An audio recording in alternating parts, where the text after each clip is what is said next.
So the agenda and papers have been published on the Council's website in advance of the meeting. Today's meeting will be webcast and the Council will be making an audio recording of the meeting, and this will be published on the Council's website in due course.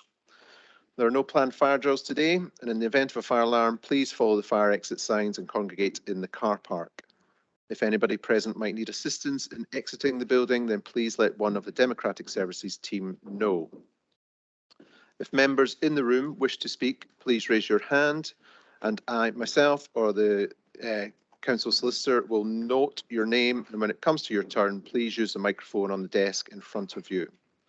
For members joining the meeting virtually, please raise your hand on the hand facility in MS Teams, and the Chair will invite you to speak.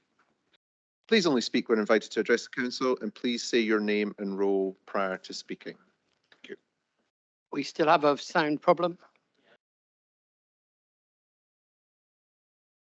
Mike, could you sort that out, please?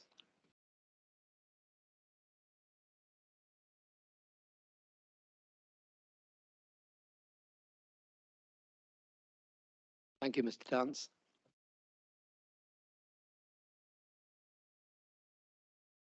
Mike, I think it's the fact we're hearing it from the TVs as well.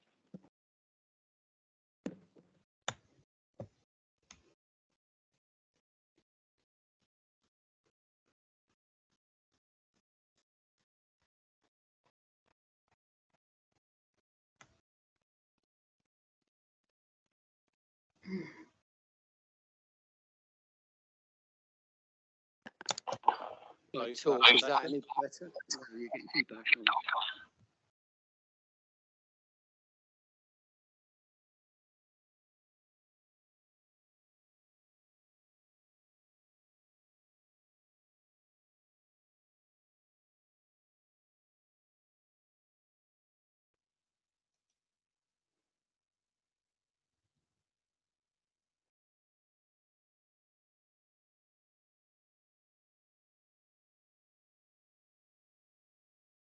Is that any better? Thank you. Okay, if we move into the agenda now, item 1 is apology for absences.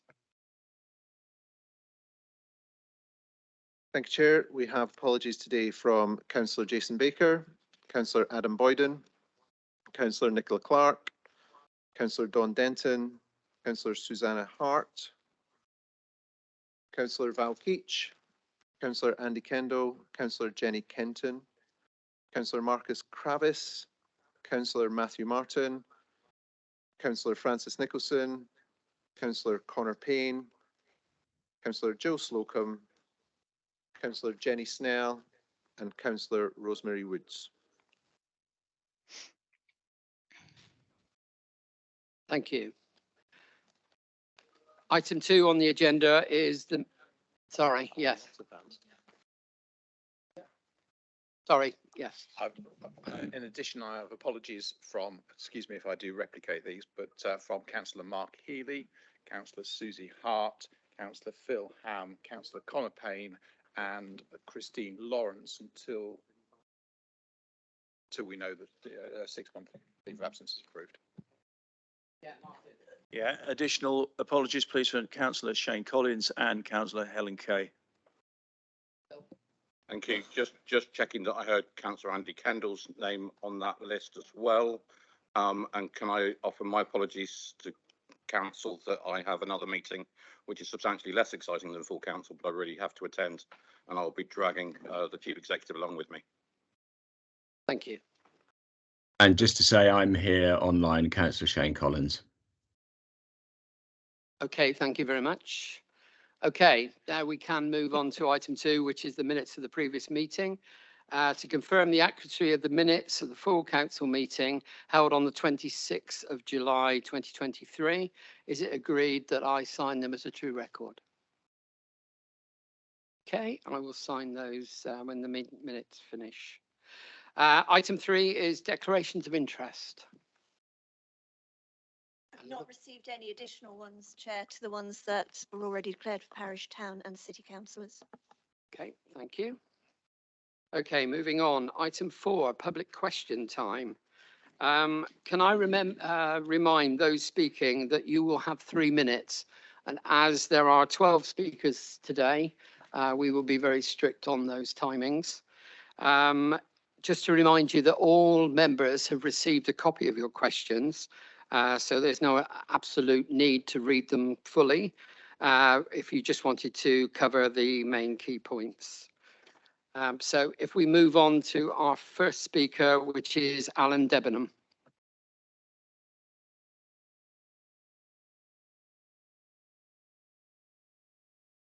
Is Alan here?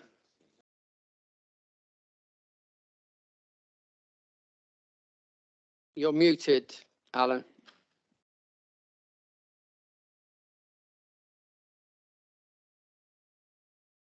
Okay, if Alan's having slight issues at the moment, if we move on to our second speaker, was Mr. JC Woods.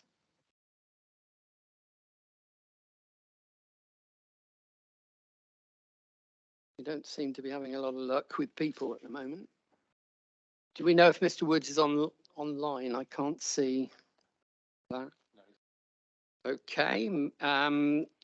Debenham, are you able to speak? Have you unmuted? No. Okay. If we're moving down to Sigurd Reimers.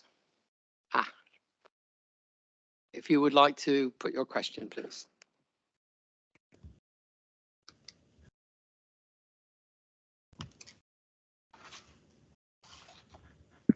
Hello. I was interested in reading the annual report on public health, equalities and diversity in the reports pack. In particular, I found the section on air quality and climate change to be welcome. However, there was no mention of the effects of climate change itself and its impact on the county, for instance, sea level rise, drought and flooding in the report. Following the declaration of a climate emergency by the 5 previous Somerset councils in 2019 and the county climate emergency strategy in 2020, Somerset West and Taunton Council, for one, decided to apply principles relating to climate change across all its activities. What evidence is there of such a broad awareness in this otherwise excellent public health report, given that the threat from climate collapse is already having public health implications, and with more to come? For example, climate change particularly affects the most vulnerable part of our population. The healthcare inequalities section of the report could be a section where such an awareness could be better evidenced. Thank you. Thank you very much. I have Dixie Darch on the list, but is this you, Adam, for itself? I'm going to start and then Dixie will come in to Okay, follow. thank you. First of all, thank you very much for taking the time and for reading the public health report, and thank you for your comments on that. I also agree the team have done a fantastic job throughout this year with that report. So first of all, thank you for your question. The lead member report for public health, equality and diversity referred to in the question. This aims to give a flavour of the work the team does. There's lots more work the team do, but trying to keep the report down is not easy. As you know, you'll see how many pages it already is. Some of the team's work includes themes that go across all of the work. Climate change is one of the cross-cutting themes, including all of the work of the public health team in the report would have made for a very long report, as I said. But please be assured that the public health team work very closely with the climate and pace team, which is responsible for formulating the response to the climate emergency, including the risks of climate change across the council. The impact of the county of climate change is more appropriate considered under this directorate, but with the public health helping in that area to work to ensure awareness of the impacts in terms of inequalities and on the health of the Somerset population. For example, the public health team are working at the moment on an ambassador programme, so we will have a public health consultant, a member of the team working in all the areas of this council. So, for example, transport, climate, highways and all the other areas. So we work collaboratively through the council, getting the best for public health throughout council, because public health is key for everyone's health in Somerset. I'm going to hand over to Dixie now, and we will also send you a fully written report at the end. Thank you.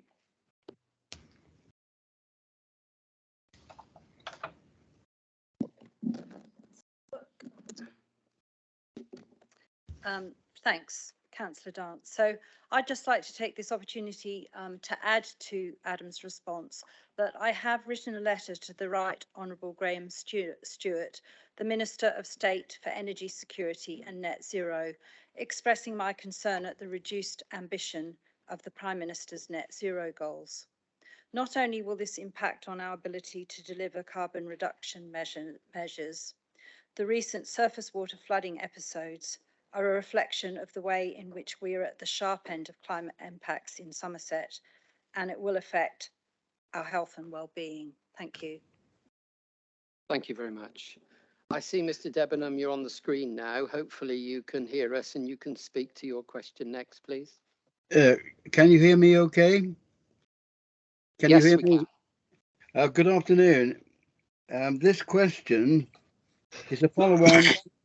It's a follow-on from those I asked at the Executive Committee meeting of September the 6th.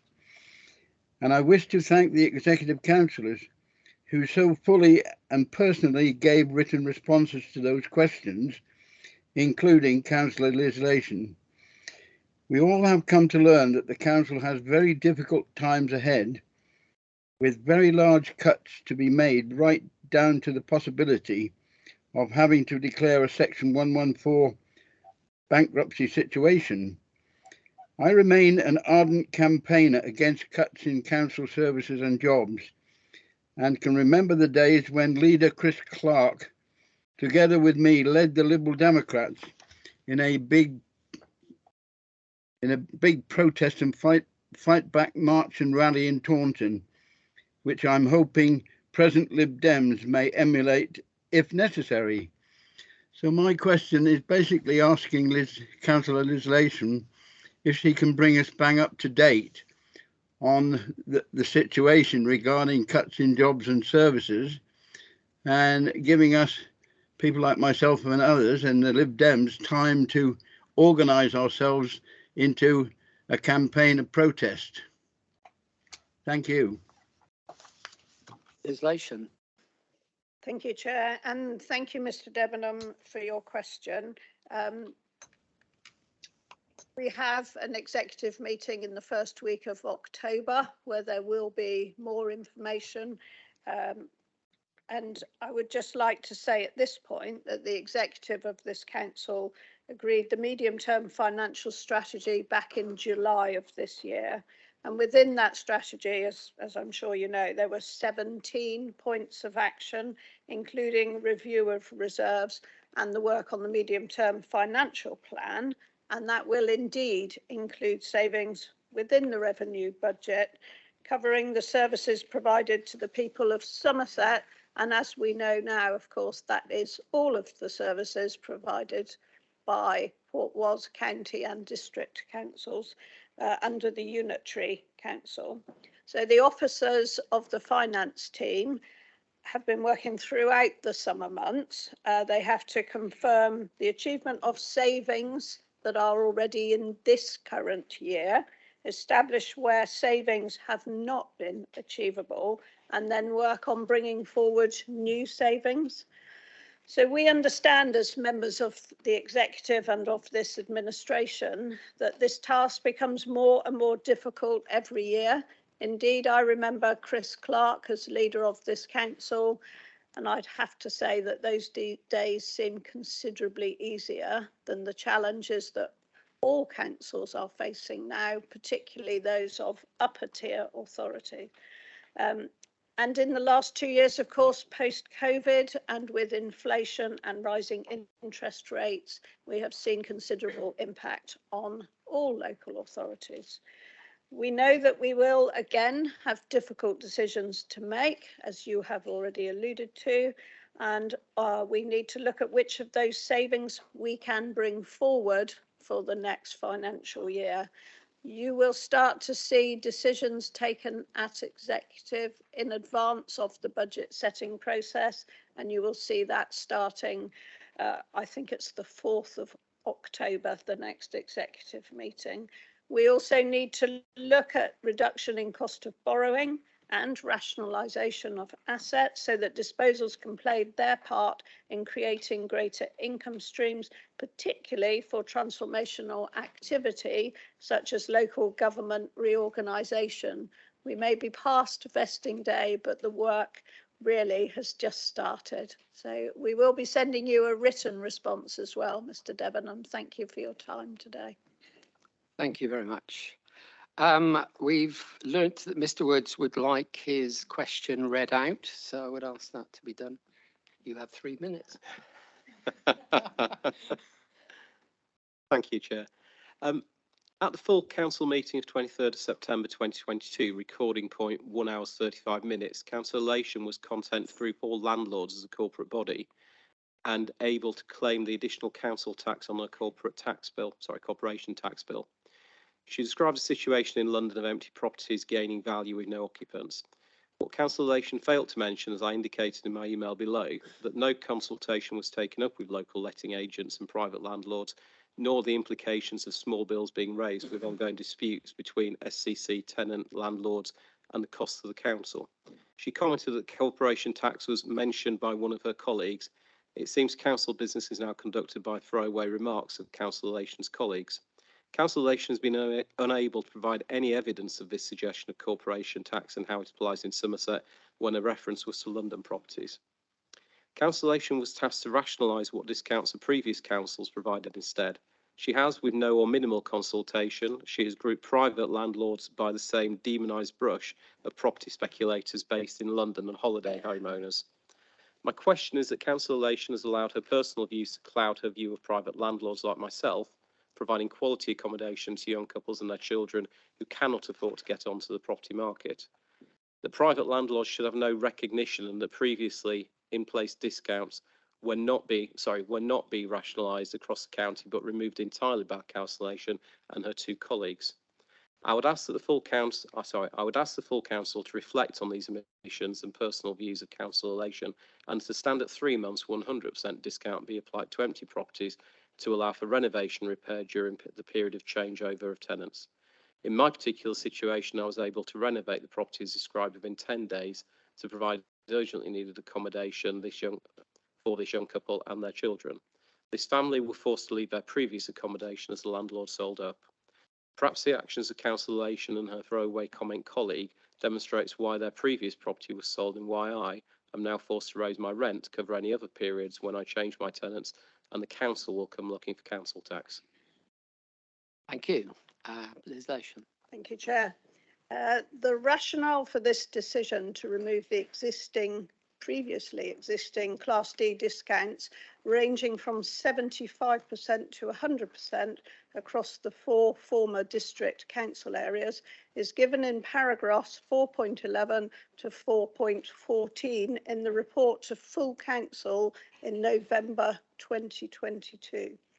In accepting that the change would mean increased costs for landlords, as lead member for resources, I was suggesting that to mitigate this, council tax charges for empty properties are an allowable expense when working out taxable rental profits. And the link will be in the written response that we send to Mr. Woods. Having let out a property I owned in street for a few years, I do know that to be the case.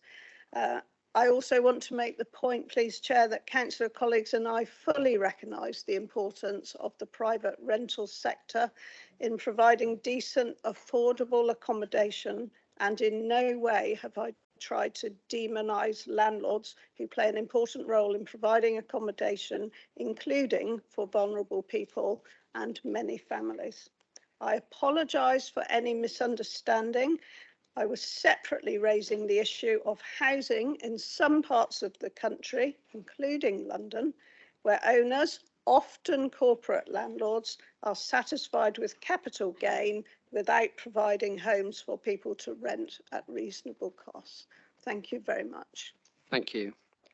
Our next question comes from Catherine Cannon, which I believe is going to be online. Are you there, Catherine? Yes, I am. Can you hear me well? Yes. Great. Hi, so my name is Catherine, and as many of you will know, for some time I've been asking Council to take action to help normalise plant-based eating and to prioritise plant-based choices wherever the Council has an opportunity to do so, and by ensuring that food served within the Council is as climate friendly as possible, which surely is something that we should be doing when we've declared a climate emergency. So scientists say that cutting animal products out of our diet is the single biggest way for individuals to reduce their impact on the planet. An Oxford Uni study just a couple of months ago in July showed that even just reducing our meat consumption can make an enormous difference. But what I'm asking is not actually about individual diet choices, it's about showing climate leadership. It's about local governments stepping up and helping to flip the current norm. So at the moment, menus are heavily biased towards meat and dairy. And it's about demonstrating that meat doesn't have to be the centerpiece of every meal, and really supporting people to make choices that are healthier and more sustainable, which we know most people want to do. Now, obviously, Somerset has a large farming community. I come from a family of former beef and dairy farmers. I understand the challenges that farmers are facing. Genuinely supporting farmers, however, means looking honestly at the future and recognising where changes do need to be made. At the moment, farmers are forced to keep doing what they've always done because of subsidies, but continuing with that status quo is a betrayal of the future of farming.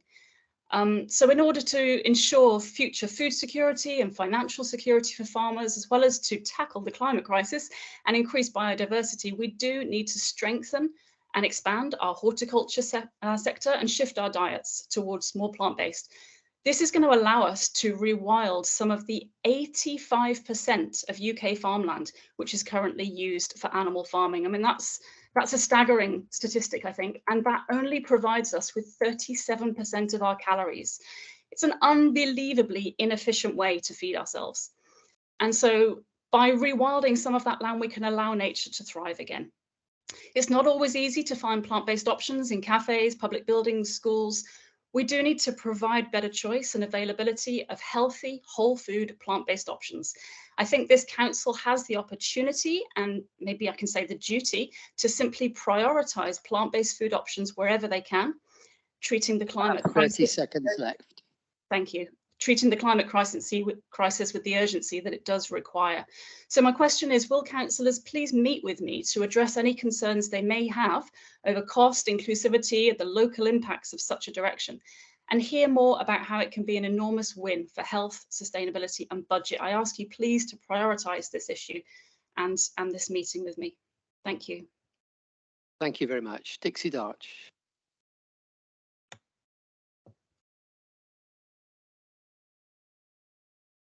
Pressing the wrong button. Okay, pressing. I'm fine. I've got a mic. Thank you, Catherine. So first of all, on behalf of my Lib Dem colleagues, please accept my apologies for not having fixed a date for you to speak to us. It's been on our forward schedule for some time, but it has been an exceptionally busy time for crucial council business.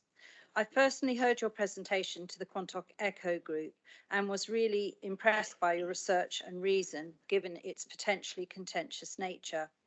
All our councillors and staff have been encouraged to undertake carbon literacy training, which supports your assertion that reducing meat consumption is an important means of addressing climate change. A written response outlining the possibilities and limits of our influence on farming and commercial food outlets will follow. Thank you. Thank you very much.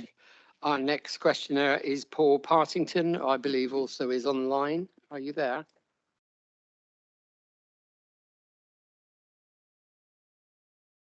You're on mute. Could you unmute yourself, please?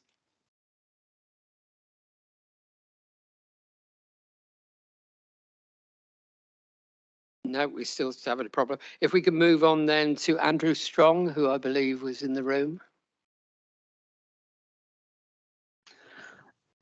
Hello, Chair. Can you hear me? Hello? That's Mr. Partington. Yes. Okay. Can you hear me? Yes. Can you hear Paul Partington? Yes, we can. Could you give your question, please? Yeah. Thank you, Chairman, for allowing me to speak. I'm Paul Partington, local correspondent for the Open Spaces Society for the Taunton Deane area. To save time, please accept my questions as read, but I would like to hear verbally the answers. And in addition, please send me a written response. Thank you. Mike Rigby. Thank you, Chair. And hello, Paul. We do understand our responsibilities in regards to rights of way within the county, and we discharge those responsibilities to the best of our ability within the constraints set by the budget. You've asked a series of very detailed questions, which I'm afraid we haven't been able to get answers arranged for in time for today, but I give you an undertaking that within the next few days, you'll get a full written response giving the answers to the questions that you've asked. Thank you, Paul. Thank you, Mike. Andrew Strong, have we got Mr. Strong? No? Okay. If we move on then to David Ridgewell. Are you online, Mr. Can you hear me? Can I am, Chair. Can I just make a comment just before you start? If you know, the regulations is a maximum of 3 questions, and I see that you've exceeded the question limit. What we will do is Councillor Rigby will answer the first 3 and give you a written response on the rest. But if you'd like to concentrate on your first 3. Okay, thank you. My first one is really about the bus depots and bus infrastructure in the county. Over the last few weeks, we've seen the closure of Bridgewater Bus Depot, and we now have proposals to close Yeovil Bus Depot, albeit with some replacement facility, which is not clear yet from First South as to what that is. The problem this is causing is that maintenance is now being done for buses up in Wales and Bath and Weston-super-Mare, and also proposed possibly in Weymouth. The county needs a network of bus depots to maintain its bus fleet. We saw that the other day with 9 buses parked on the roadside, unable to run, and services cancelled across the county. What I'm asking is that we protect those bus depots in local plans, in the joint transport plan, and in the bus strategy. And maybe we need to look at ways in which, like Cornwall, we lease back bus depots to operators to make sure that we're able to maintain the bus fleet in the county. At the end of the day, the operators, not just First, are receiving huge sums of public money to run our bus network. It's not as if this is a private concern. We're talking millions of pounds of taxpayers' money going into First Group PLC. And for that, we expect a public service. My second question is about operational performance. We keep getting questions like it's 1% or 2%. Well, to me, that's real lives. That's people who can't get from Minehead into Taunton to meet trains, can't get to hospital and can't get to work in the mornings when the 8:20 is cancelled. And we don't have buses from Wellington to take people to Musgrove Park for work or for hospital appointments. And we people simply can't get home from Bridgewater to Cunnington, have to be shopping, elderly ladies, or whether it's people trying to get home in the evenings to Burnham-on-Sea, Breen and Barrow. These are real people with real lives and real jobs where the county's bus network is failing them. So I think we need to know what fines are being levied by Somerset Council as the authority is paying for some of these buses on First or any other operator to perform, what discussions are taking place with the Traffic Commissioner to make sure, like Devon County Council, we get the service we want for the people and residents and voters and taxpayers of Somerset, and money is in short supply, as Councillor Latham pointed out. So may I make the suggestion we perhaps use some car park charge money to pay for some bus services. We did that before when I was involved with Mendip Council. And my third point really is about the NHS. The COVID's back high again. They're entrenched, in my view and my colleagues' view, in Taunton bus station. We need that bus station back as a very important focal point for First and other operators, National Express in the county. So when will the county please put forward a proposal for a shop or any other location for NHS Somerset to move to for their very important COVID jabs, so we can get that bus station back into use for the people of Somerset and the Southwest, an important transport hub. Thank you, Chairman.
accept joint bids from local transport authorities, although the local authority can only be the lead on one bid, not multiple bids. We welcome proposals from operators and other local transport authorities and will give due consideration to any proposals received. Thank you. Thank you.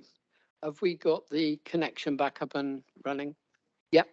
Mr. Ridgewell, are you there? Yes. Did you lose me, Chairman? Yeah, we did. I, I'll allow you to start again if that helps, because we did lose you. yes, I think. Thank you, Chairman. I do apologise to Mike. First question was about protecting the bus depots in view of the fact we've lost Bridgewater and we're about possibly to lose the Oval bus garage, whether we might get a replacement, which is being worked on.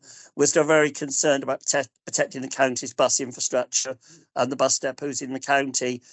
Cornwall and Bristol are protected theirs in the local plan, in the joint transport plans, and in the spatial plan, and also in the bus service improvement strategies.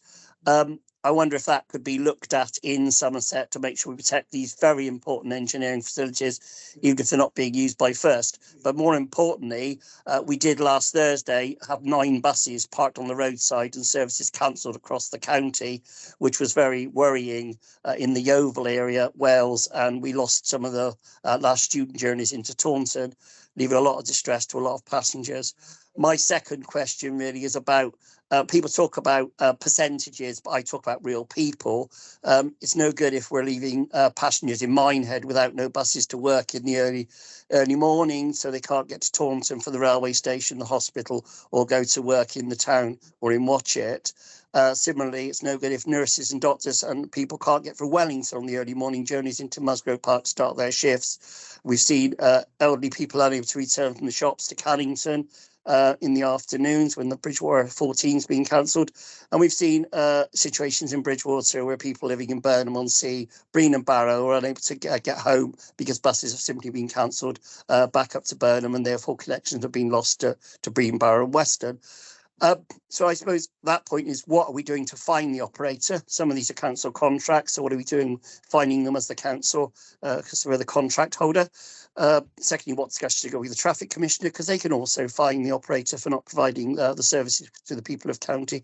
And the point is, this is costing an awful lot of taxpayers' money. If First was running as a commercial business, that'd be one thing, but it's running on huge sums of taxpayers' money, both from the Department for Transport and UK government and through the bus service improvement plan, and local taxpayers' money in Somerset and from our surrounding neighbours, counties and joint arrangements.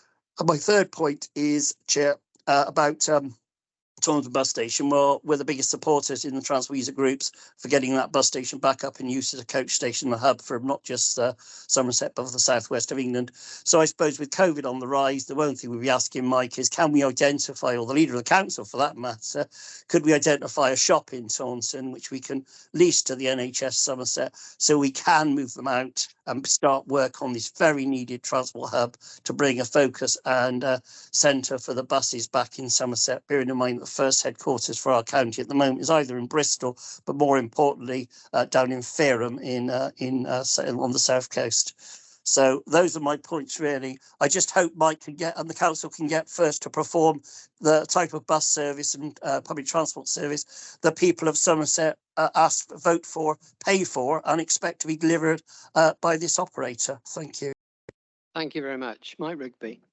Thank you, Chair, and thank you for your questions, David. The council doesn't have the ability to intervene in any bus company's commercial management, either of their land holdings or their operational facilities.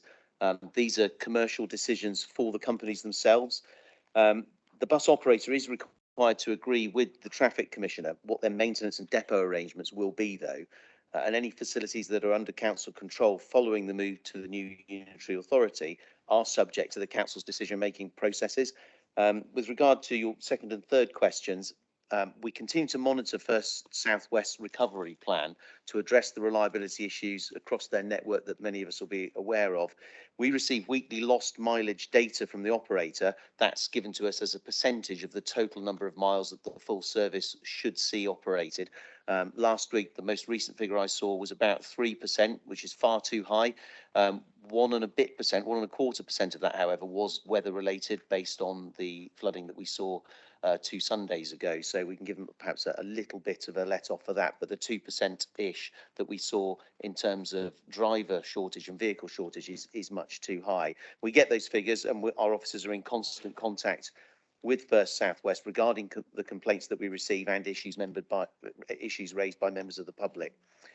We've now introduced monthly performance meetings with First South West, and we'll continue to press them at every opportunity to improve their reliability. I've also, in recent times, instigated a bi-monthly meeting with the managing director of First South, so that's the whole south of England bus area, and we had the first of those last week, and I impressed upon Mr. Goff, the managing director, the importance of improving reliability beyond where it currently sits. I'll just touch very briefly on a couple of your other questions with regard to reopening the bus station that first closed a couple of years ago. We're out to public consultation on the layout and how that will operate in the period just before Christmas.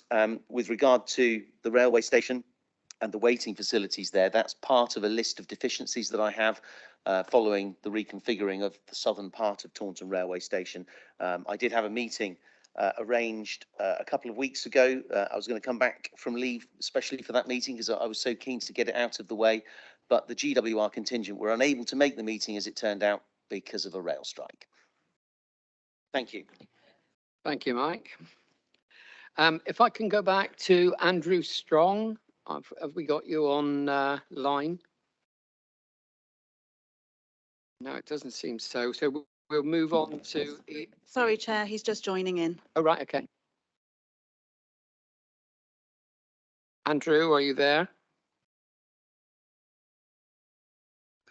Yes, hello, can you hear me? Yeah. Yes, would you like to put your question? Yeah, sorry, my line keeps cutting out, but I'll just summarise the question. It's just concerning a reply at the last meeting that I think Councillor Rigby gave about the Bus Service Improvement Plan Plus grant, £737,000 the current financial year. The reply said that the grant will be discussed at the Bus Advisory Board to ensure transparency about the use of funds to support services. Unfortunately, the Bus Advisory Board had met the day prior to the council meeting, and Councillor Rigby hadn't been able to attend. And at that meeting, the board was told that the council had already agreed in principle to provide some of the funding to offset the need for the bus operator, presumably Buses of Somerset, to reduce the level of service on some routes.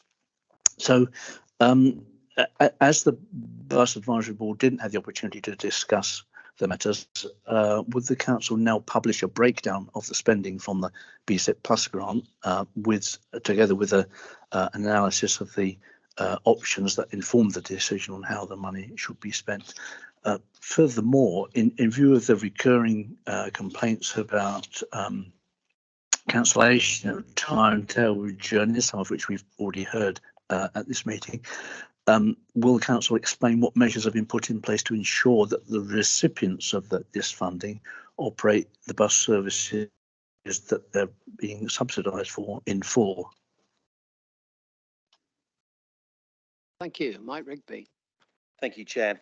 BSIP Plus funding is being used to support the 6 services that were previously withdrawn by commercial operators during 2022 and replaced with subsidised routes funded through the government's bus recovery grant, the BRG. BSIP Plus has replaced BRG now, so we have continued to support those 6 services with BSIP Plus money. At each point that a service was saved, an update has been provided by officers at Bus Advisory Board meetings. The remainder of the funding is being used for an interim period until the end of March 2024 to support the 4 services recently announced as at risk. That's the 54, the 58, the 25 and the 28. Unfortunately, due to the tight timescales, it was not possible to discuss these proposals in detail at the board as we would have wished, but the appropriate internal governance has been followed and approval sought and granted by the DFT for the use of the funds in this way. We're not able to publish specific details around contract prices as this is commercially sensitive information, but we have been clear on the 10 routes currently being supported by BSIP Plus. Our conditions of contract require operators to advise us of any journeys which they fail to operate. Support for the 4 services provided by the principal bus operator under this grant only commenced on the 4th of September this year, and we've arranged monthly meetings to review performance. The first of these meetings is due to take place before the end of this month, which doesn't leave us long. Thank you. Thank you very much, Mike. Okay, Ian Becky. Do we have Ian in the room or online? He's not online. Okay, so we need to move on. It's Eva Bukowski.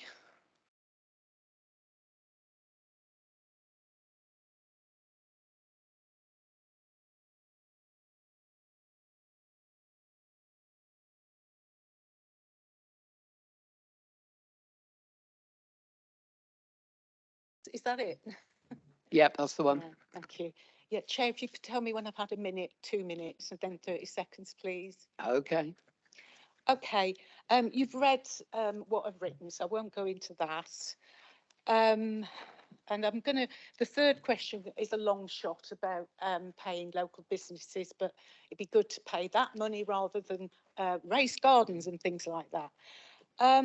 Now, I've been in touch with Andrew Lee over the past few weeks, and today he emailed me and he sent me a link. And the Leveller today have got an article on Yeovil Refresh that coincides deliberately with this council meeting. Okay, so if I could just quote a few things. Okay, right. He writes, "Welcome to the war zone. You know, citizens that you represent in Yeovil are unhappy. Closure of Pittards, Wilco admin, and so on. Right, everything's relative. Yeovil's supposed to be a rural, lovely country town in Somerset, but walking through the centre of Yeovil..." 1 minute. Please get 1 minute. Oh my God. Please get a bus, use public transport and have a look and speak to people. Not a consultation, speak to business people. The craters and the rubble. He says you might be forgiven thinking that this is a war zone. It's 5 years now, South Somerset District Council have embarked on this ambitious plan.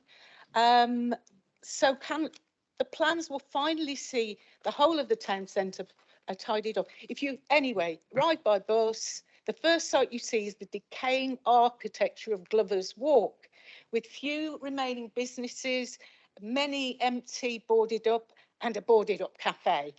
In this area, the most important gateway to the town, there have been no plans within Yeovil Refresh project for renovation. The escalators up to the Quidam Centre have been shut down. 2 minutes gone. Sorry? 2 minutes. The only way into central Yeovil is through the middle of the various works and craters and dead-end streets that I've experienced. In the centre, there's a fenced-off building site, Middle Street Triangle, where there's going to be an amphitheatre. Okay, currently, no exaggeration, he's saying it again, bomb site. So, councillors, are you going to continue to spend millions of pounds? You have 30 seconds. On essential and let local businesses go down the pan by a blighted Yeovil Refresh scheme? You know, attractive, town, but businesses going down the pan. You choose. Is it possible for you to immediately scrutinise again the decisions made by Councillor Rigby and Highways, providing a timescale for delaying, where possible, some of the works, because Yeovil businesses need it. That's Please your talk- time, Go on the unfortunately. bus. You like to? Okay, that's your lot, yes. That's it, that's 3 minutes. So quickly. I know. Thank you. I have Mike Rigby and Ros Wyke to respond. Mike, would you like to start, or Ros first? That's fine. Ros. Yeah. Thank you, and thank you, Eve, for coming and asking these questions on behalf of Yeovil. The Yeovil Refresh budget is substantial. It's 24 million.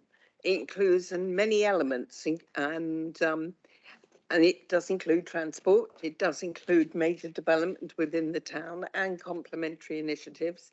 It's not just about the public realm upgrades within the town. There's a range of other activities which I'm quite happy to go into outside. The budget for it comes from a number of sources, and I will just be clear what they are. There is the Community Infrastructure Levy, the SIL, 106 agreements, Active Travel England, Future High Streets Fund, as well as contributions from the former South Somerset District Council regeneration budgets and external developers. So 24 million is a substantial investment into Yeovil, and it's one which we do because we recognise that it is a town which, as with towns right across the country, are under pressure at the moment. The capital budget for all these projects in the new authority are under review, and any savings will continue to be made and be reviewed by the executive as part of the budget setting process that is underway. The works within the town centre will continue until completion, but it's clear that the communication with town centre businesses, commuters and shoppers could be clearer, and therefore we've instigated actions with the contractor, working in partnership with the Town Council, the Chamber of Commerce and the Crime Reduction Partnership to improve signage, provide additional information on the programme and help movement through the town during the works.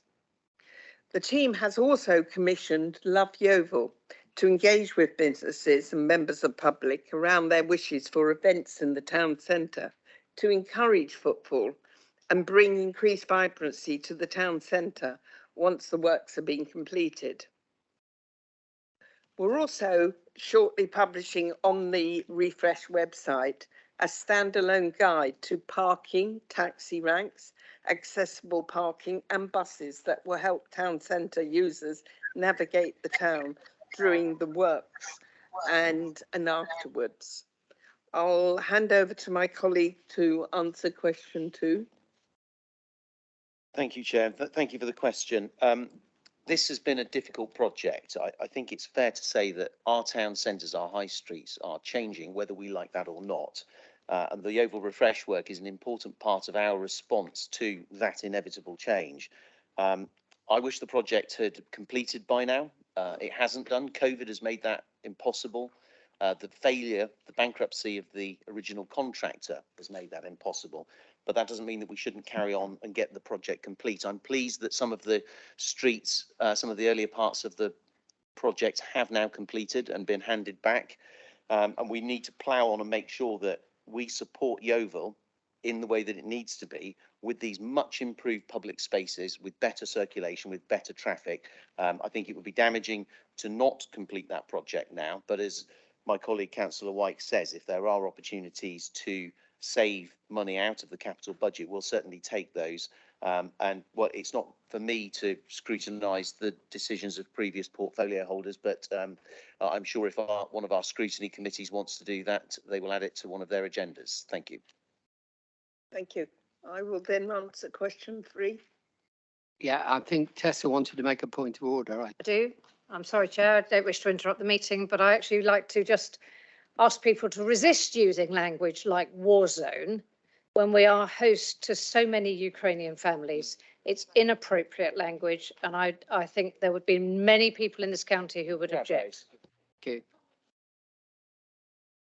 Okay. Would you like to continue, Ros? Thank you. I would echo that support. In fact, I spent a lot of time talking positively about Yeovil, along with many of my colleagues, because it's not a war zone. It is a strong, vibrant market town, and we need to do everything to support it. And certainly having a budget of 24 million is something which we should be very proud that it's being delivered. I know that many other towns within Somerset would welcome that level of investment. So I find it rather sad that we keep on hearing people who come from Yeovil be so negative about their own town. The team has commissioned Love Yeovil, and that's basically what we're trying to do, to engage with businesses and members of the public around their wishes for events in the town centre to encourage footfall and bring increased vibrancy to the town centre after the works have been completed. So it's not just doing the works, it's about a longer term future for the town. We've recently completed 2 separate engagement exercises, events, including Super Saturday that gave some excellent and positive feedback about the work being done. And as stated, we're working closely with the Town Council, the Chamber of Commerce and the Climb Reduction Partnership in the town to reduce disruption and improve communication around the project. Realistically, and sadly to report, reduced footfall is seen across all town centres in the country, both big and small. And what we're trying to do, and we're getting ahead of the curve here by actually doing the work in Yeovil, is to ensure that the town centre will have the vibrancy and the quality of public realm. So it will become not just a shopping event, but actually, according to the experts, a place where you can have a good experience. So please, I say to all of you, don't be so negative about what is a super town. And I will also like to say that within the town, we're working with developers to bring forward residential development as well to increase footfall in the heart of the town. In essence, we're doing everything which the national experts are saying to support a town as it goes through transition, as our economy changes. So please be positive about Yeovil, be positive that we to the bottom of this work. And the one thing I would make as an aside, but worth doing, is that when you look at the work being done, every time they take the surface off wherever it is in the town, they come across unknown pipes, services and the history of the town. And all of that means the contractors are having to take real care in making sure that we'll end up with a quality public realm and a place for the future of Yeovil. Thank you. Our next questioner is Nick Hall.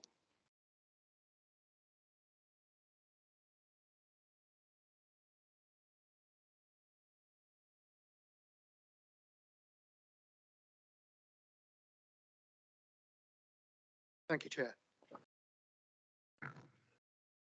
Good afternoon.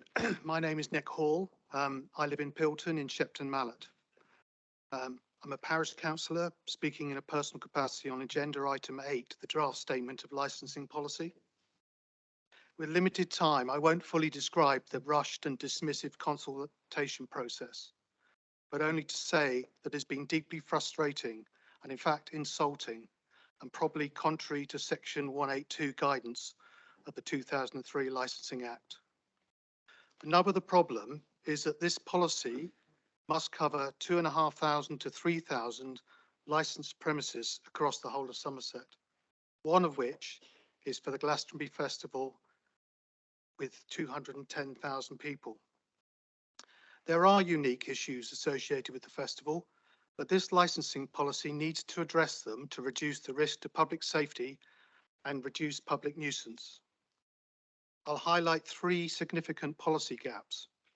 Number 1, your council's stated areas of concern are prevention of alcohol sales to under 18s, minimise glass-related injuries, prevent noise nuisance, manage customers smoking outside premises, and ensuring no entry after 1 a.m.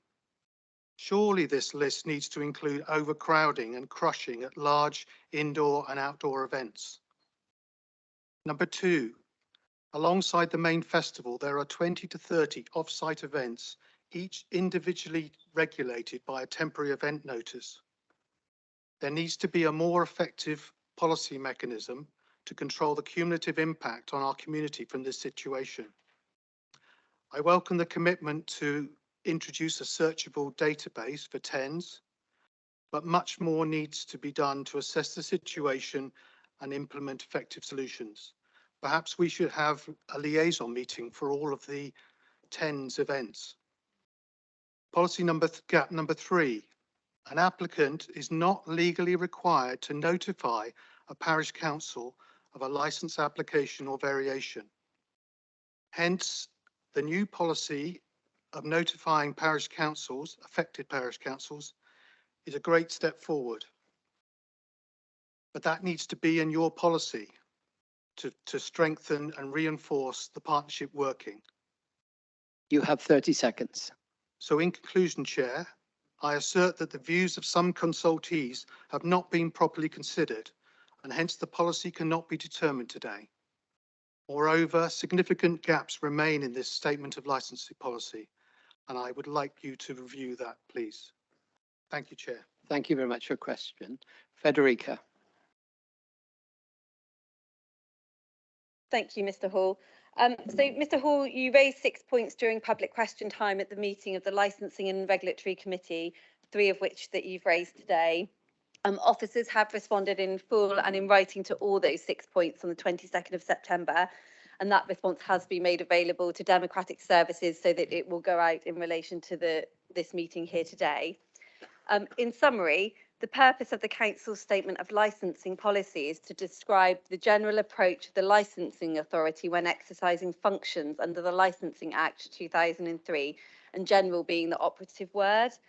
Glastonbury Festival is a case which is judged on its own individual merits. Responsible authorities and interested parties both have means to formally address any issues or concerns relating to public safety by way of seeking a review of the premises licence to impose conditions, as was the case with Lambeth Council and the O2 Academy in Brixton, or responsible authorities can address issues or concerns informally through a multi-agency discussion that takes place before and after the event with the organisers. In relation to point 2, the 2003 Act does not provide for temporary event notices to be controlled by a cumulative impact policy. And in relation to point 3, our licensing teams will be notifying parish councils and service providers. So those are being changed to reflect this. The consultation period itself lasted from the 2nd of June to the 17th of July and was in accordance with the time period specified in the Council's consultation and engagement standards. The period was not reduced, but it is true to say that some interested parties were unable to access the draft policy initially, and that this was not identified and rectified until approximately 2 weeks into the process. In summary, the officers assert that the consultees have been properly considered and that there are no significant gaps in the policy, which we are presenting to you later in today's meeting. Thank you very much. Okay, Caroline Griffiths, I believe you're online. Can you hear me? Yes, yes, I can hear you. Can you hear me? Would you like to put your question, please? I would. So thank you for the opportunity to speak. I'm also a resident of Pilton.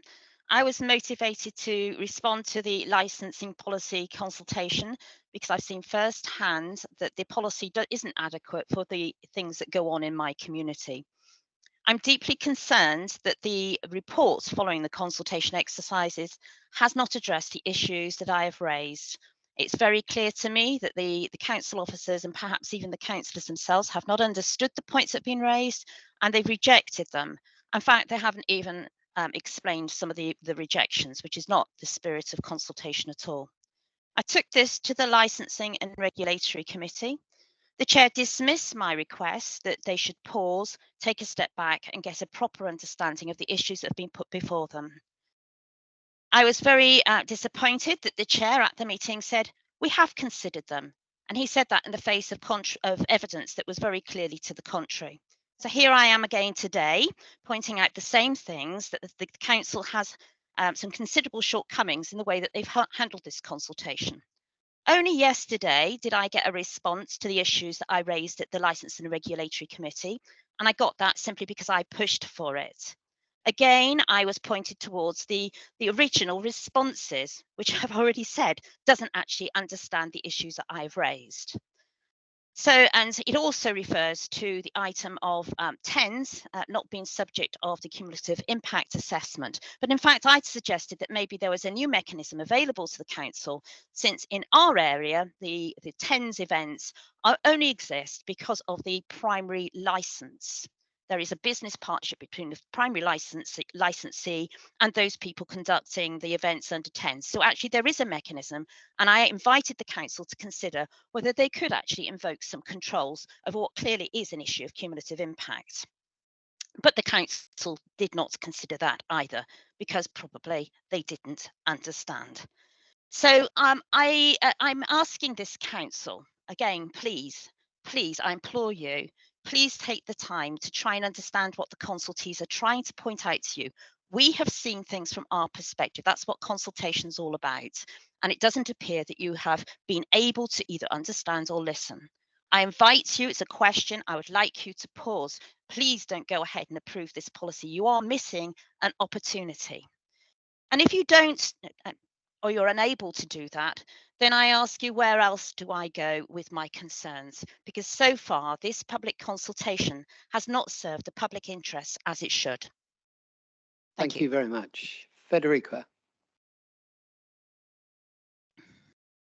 Thank you very much for your question, Ms Griffiths. I'm going to answer in terms of your point relating to noise controls that was mentioned in your original question. This is primarily a concern for the Council's Environmental Protection function, which is a responsible authority under the Licensing Act 2003.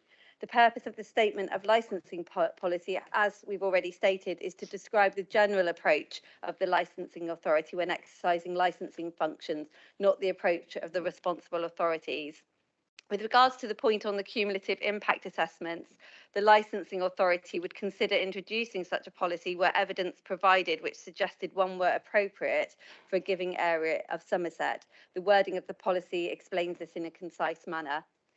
You'll get a full written response, and in relation to both of these questions, I'm fully supportive of the licensing policy that will be presented later on this afternoon. Thank you very much. I'll give. Chair, would you mind if I ask the officers to respond to all of my questions, not just the two that I gave as illustrations? Thank you. No, she's had the answers have been given by the member, and obviously you will have a full written answer to follow this up. Okay. Can I give Ian Becky another chance if you're online or in the room? If not, we have the question and we'll make sure that a full written answer is sent to Mr. Becky. Okay, that concludes the public question time, and I thank everyone that has submitted questions. If we now move on to Chairman's announcements, I'd like to start by paying tribute to former county and district councillors Derek Yeomans, Alex Glassford and Peter Humber, who have all sadly recently passed away. Starting with Derek Yeomans, Derek was elected to South Somerset District Council, Barrow Hill Ward in 1999. And also to Somerset County Council in 2001 for Langport and Curry Rival, serving as chairman of the Somerset Waste Board and Regulation Committee. Standing down from the County Council after 16 years service, Derek continued with his work on the District Council at South Somerset, where he sat on several committees, including chair of the Audit Committee. Derek spent more than 40 years in the Merchant Navy, Fleet Air Arm and the Royal Fleet Auxiliary. He made Curry Rival his home, where he looked after the interests of residents as their parish councillor. Alex Glassford. It is with great sadness that we heard last week of the passing of Councillor Alex Glassford. Alex Glassford passed away suddenly after a short battle with cancer. Alex had been a Sedgemoor District Councillor for the Fairfax ward of Bridgewater from 2011 until Sedgemoor District Council was abolished in April 2023, and a Bridgewater Town Councillor from 2011 to 2019, and then from 2022 to 23. He was Mayor of Bridgewater from 2016 to 17 and Mayor's Consort from 2022 to 2023. During this time in public office, he was a regular member of Sedgemoor District Council and Bridgewater Town Planning Committees and had a 100% attendance record. Alex, who was born in Glasgow, moved to Bridgewater and was a manager of the Paragon Laundry on Taunton Road, and then proprietor of the Bridgewater Labour Club, and worked at the Railway Club and the Bristol and Exeter. He was sadly missed by all that knew him. And finally, Peter Humber. We remember Peter Humber, who served 3 terms on the former West Somerset Council for Carhampton and Withicombe. He was first elected in a by-election in 1996, achieving 80% of the vote, which he then increased to 85% of the vote in 1999. In 2003, he was elected unopposed. He served on the West Somerset Cabinet after the 2007 elections and 2011, when he stood down from the council. A committed Liberal Democrat, he was passionate about working cross-party in the service of the whole of West Somerset community. He described himself as being liberally independent and independently liberal. His service was recognised with the appointment as an honorary alderman of West Somerset. In his professional life, Peter was deputy head of West Somerset College from 1974 to the mid-1980s. He was a passionate educator. It wasn't what he did, it was who he was. If you spoke to any people throughout West Somerset, they all seemed to know him. It was almost like he taught all of them. But more importantly, they always spoke very highly of him. It is a phrase often used, but Peter really did fight for social justice and fought tirelessly for the provision of more affordable housing for local people in West Somerset. He was also a mean spin bowler, playing for Carhampton Cricket Club, an enthusiastic hockey player. He was a big character in any team that he played for and a lifelong Queen's Park Rangers fan. Right to the end, his interest in politics and West Somerset remained. He was a fine man and he will be missed. Could you now join me in rising for a moment of silence?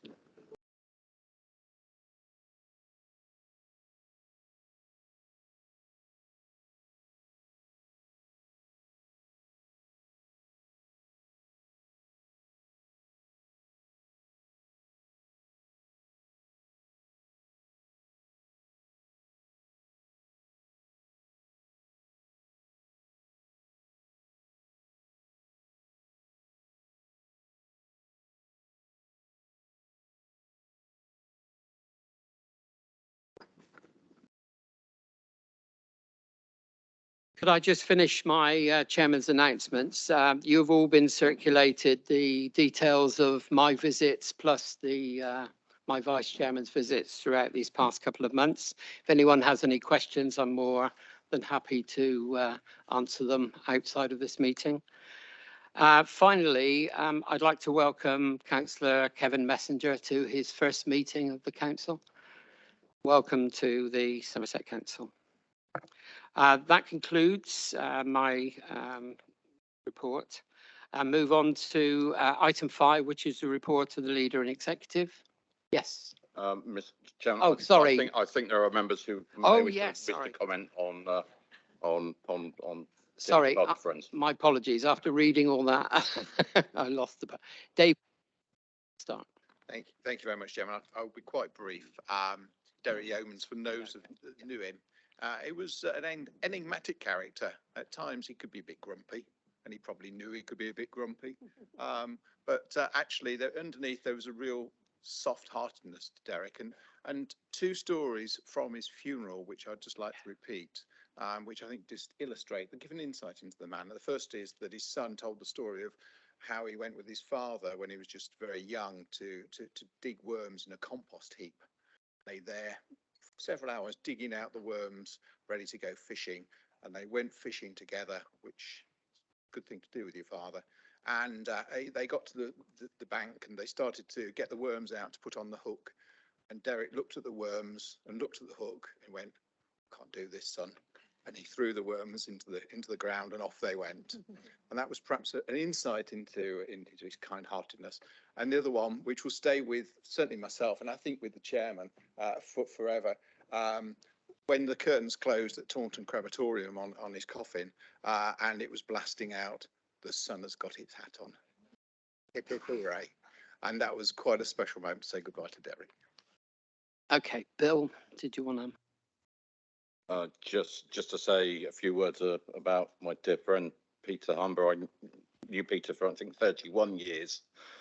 It was always an absolute treat to spend any time with him as a professional educator, in common with myself. I know Councillor Baker, sitting at the front there, was not immune to being put in detention by Mr. Humber as one of his former students. And believe me, right to the end, even if you were a leader of a council, you got summoned out to Foxwarren, Withycombe. Currently, it was always delivered with great grace and great humour. Canvassing with Peter was always an experience. He knew just about everybody, and it was always about him catching up with gossip. It was never about the politics or who anyone was going to vote for, and it was an absolute delight and a huge character, and will be hugely missed in the West Somerset community. Thank you. Lee, did you want to follow on from that? I would. Thank you, Chair. I knew as a West Somerset and Exmoor lad, I knew Peter very well for many years, and it was him that got me into politics. So we can blame Peter for that. But as Bill said, he taught me for a number of years down at the old West Somerset School in Minehead. And I have to say, I had the pleasure of detention with him for three occasions. And I have to honestly say, it's probably the three best lessons I ever had. He was the most hardest teacher you could wish to come at, but the fairest, and every pupil respected him. Every pupil, and I went to school with some ruffians, but they all respected him. And on the cricket field, following that, on the cricket field as well, we had some battles, but he was an absolute diamond, a really good guy. And one of my best memories at school is detention with Peter Humber. So God rest his soul. Thank you, Chair. Martin Well.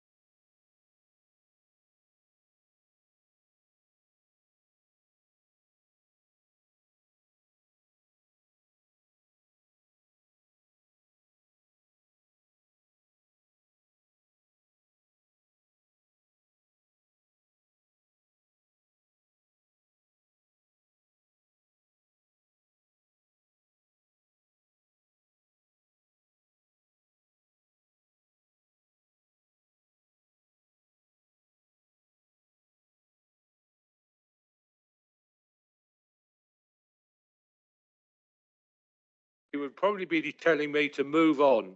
I suspect that's probably not the only one.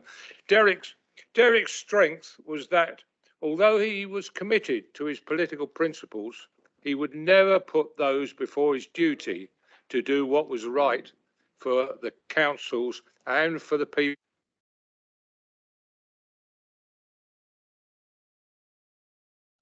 No more waffle for me, just a big thank you.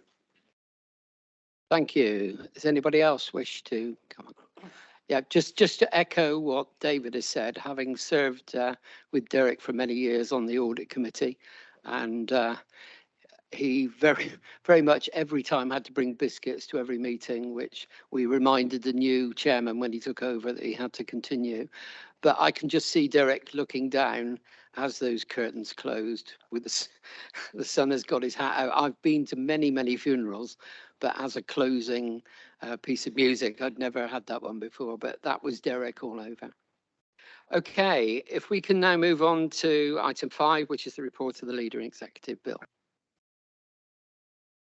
Thank you, Chair. To formally move the report and to hand over to my deputy, Liz Lyshon, whose name I think all the papers referred to are in.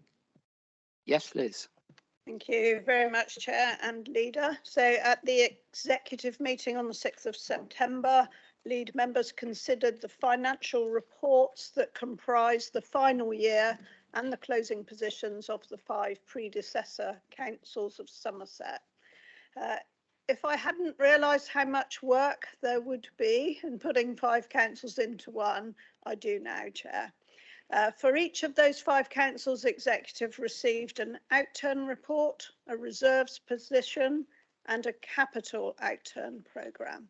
And for the former Somerset Western Taunton and Sedgemoor District Councils, we received an outturn report for the housing revenue account too. So the capital programme is the responsibility of full council. So today, this paper comprises 2 parts. Appendix 7 is the Consolidated General Fund Capital Programme for Somerset Council, drawn from all 5 legacy councils. And Appendix 7A is the Consolidated HRA Capital Programme, drawn from the 2 legacy councils with HRA housing revenue accounts. So there is slippage in these programmes from the legacy authorities. So full council is also asked to note the carry forwards of 99.5 million on the general fund capital programme and 90.4 million on the HRA capital programme. Please note that the Treasury management reports, which will make up the full set of reports from each of the legacy councils, will be considered at the executive meeting on the 4th of October. They have already been published. So although this huge amount of work has brought us to this position for today's meeting and next week's executive, the finance team still has the challenge of the external audit opinions for each of the predecessor councils. So we do now have what is in effect the opening position singular of Somerset Council, but we have the understanding that we are still carrying some element of risk until the external auditor's work is complete. So the well-documented and well-discussed financial challenges for local authorities across the country mean that the Consolidated General Fund Capital Programme is a starting point for the new council, and work has already started on reviewing the entire programme with regard to affordability, particularly with interest rates having risen from those historically low rates that we saw from 2010. So I'll leave the recommendations to you, Chair, unless you wish me to read them. Yes, are there any questions to start with? Yes, Mandy. Thank you. 2 things. Firstly, a huge thank you to the staff. I don't think they have ever had the amount of reports that they've had to produce. And I hope next year that they will get an easier year in that there will certainly be less reporting and for us less paper reading to do. So a huge thank you to staff. I know it's been no mean feat, and I think every single one that they get signed off now, I'm sure there'll be a sigh of relief as each one goes through full council, some of those being today. Just to say as well, it's a bit of a plea really. The slippage figures are huge. You know, we're talking over 90 million. That comes at a cost to this council and in turn a need to reduce services to the electorate because you have to fund that slippage. So I know there's work going on with that, but I would ask that that takes place as quickly as it can so that we can deliver the best services within the funds that we've got to our residents in Somerset. Thank you. Thank you. Peter Sieb. Thank you, Chairman. This table is very useful, but it contains, it separates out the expenditure from the funding. And as was explained at great length by Councillor Ros Wyke earlier, there's often a very complex funding profile behind some of the larger numbers in this list. And I just think it would be useful if in future we could try to portray the spend and the directly linked funding under each project's heading, so you can see the net number that is the contribution of this council specifically. Would it be possible to do that? Back to you, Liz. Thank you.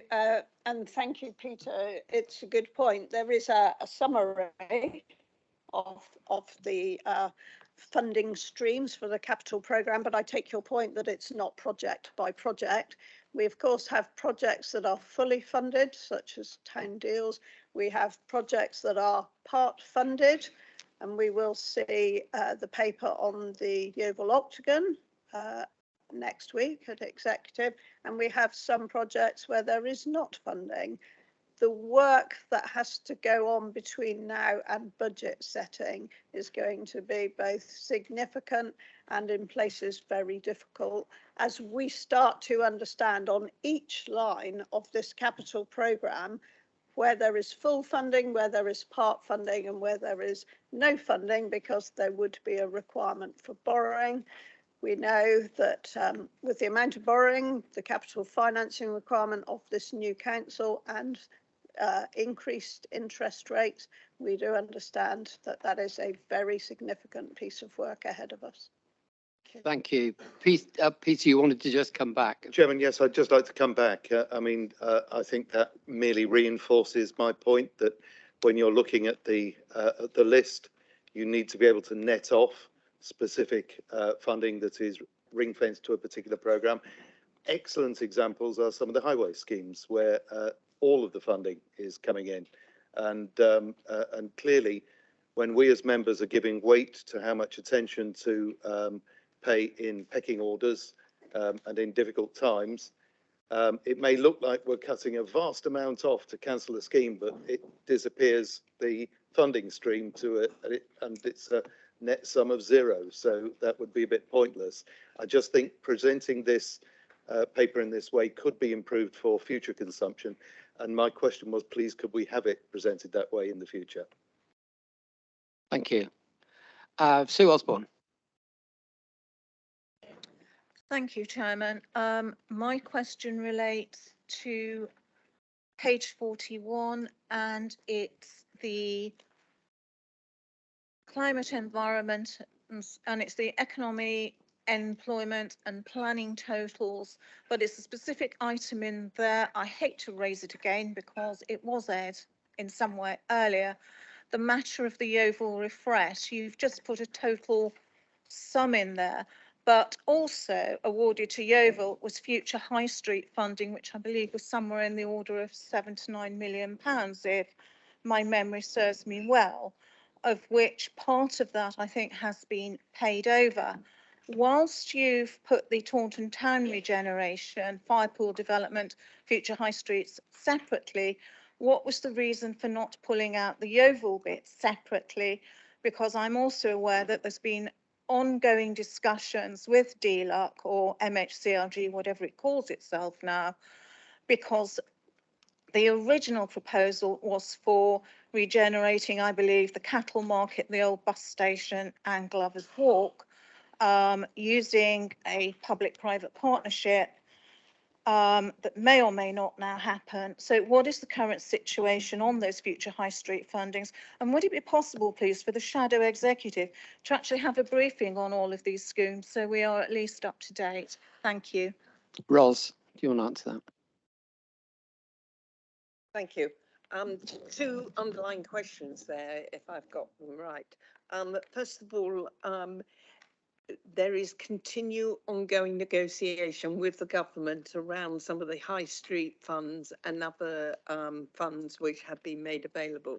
I think there is a recognition by government that because of COVID and because of the issues around the finance of this country and the rapid increase in both construction costs as well as the cost of borrowing, that they are recognising that we've had to go back and ask for extensions, and each scheme is dealt separately by the government, by different civil servants, and that has been subject to considerable amount of time and effort so that we can actually take maximum advantage of the funds available but have some of the constraints, and they're very heavily constrained schemes, relaxed a bit so we can deliver as much as we can within the timescale. I think that because each scheme is different, I don't think that these figures here in front of you necessarily are not uniform in approach, because the government hasn't been uniform in approach in terms of variation. To the broader question about getting a briefing, there is one already in all members' diary for the Regeneration South area, and I believe that is sometime in October, and I know the other ones are en route.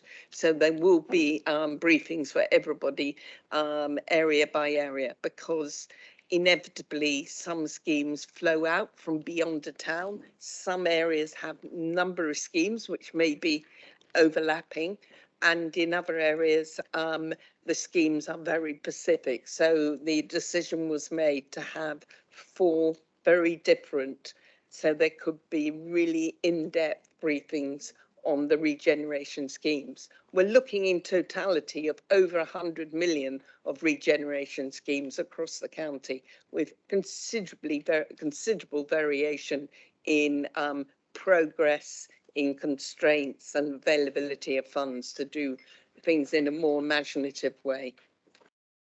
Thank you. Can Go on then. just come back. When are you likely to conclude your negotiations with the department?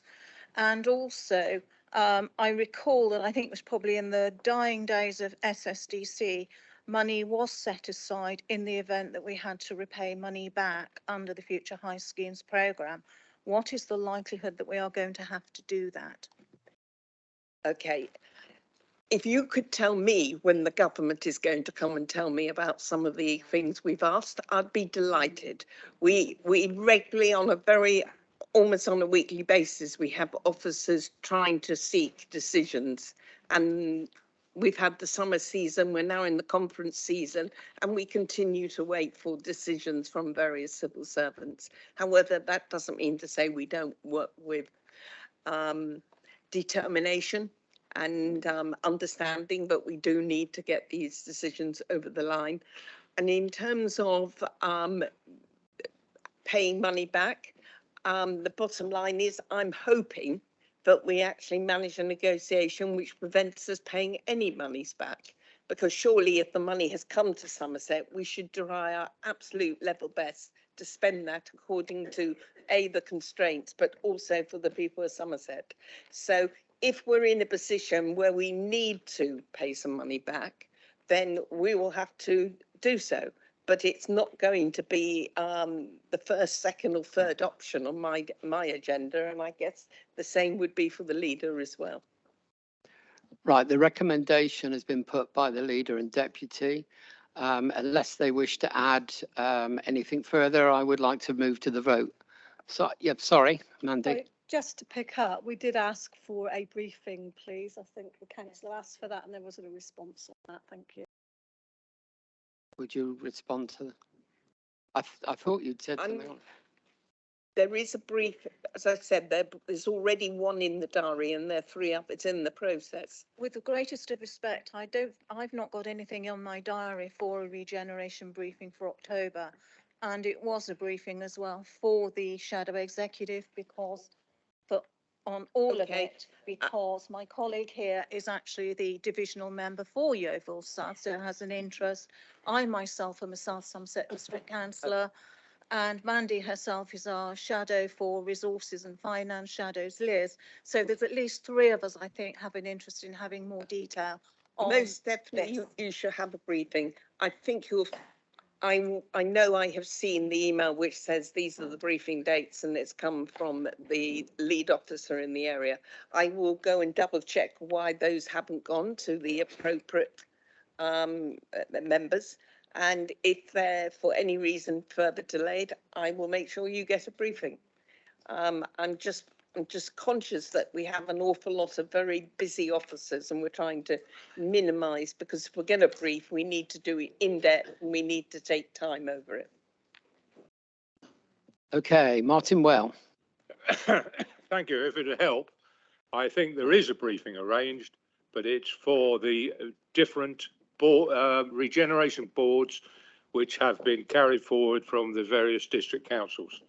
I believe that is who it will be briefed, not the various members other than them. If that helps. Okay, Adam. Thank you. If that's the case, then we will make sure that the members of the Shadow Cabinet or Shadow Executive will get a separate briefing if needed. Adam Duns. Mine was just going to be quick, really, just to say that Lucy is very good. If Lucy wants a briefing in public health at all, she would either email me or Trudy. So I would suggest that if there's any briefing, you email directly to a cabinet member, not officers, and we'll try and arrange that because it's better coming for us to arrange to have that through.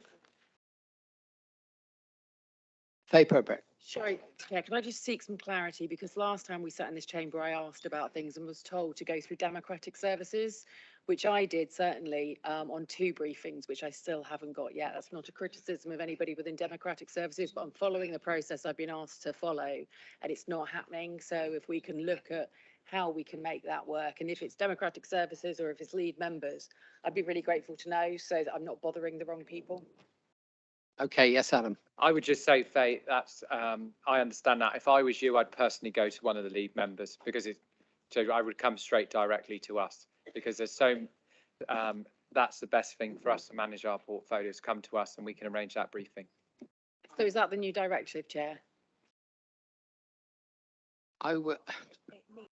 Can I, Liz, would you like to comment as Well, if I may comment, Chair, with my favourite hat on that is called Outside Bodies and Partnerships, I recall in May, in the very long list that I carry around with me on a daily basis, that the former South Somerset area had a number of regeneration boards listed, and we carried those forward into the Somerset Council list. I spoke to my colleague Ros Wyke about how we dealt with that on a Somerset-wide basis because it feels incomplete as a list. So I understand that Ros is working on that. I think we need the same thing for the 4 areas of Somerset. And I think that this whole conversation does indeed need to go outside this room and be answered fully and correctly so that we have a way to proceed that will satisfy councillors right across the whole of Somerset. Thank you. David, did you want to come in? I was just going to try to cut the conversation short and just have a briefing. If we just say yes, then we can all move on and get on with the rest of the agenda. It's just a simple yes. Tony, was this anything different? Mine's quick, Chairman.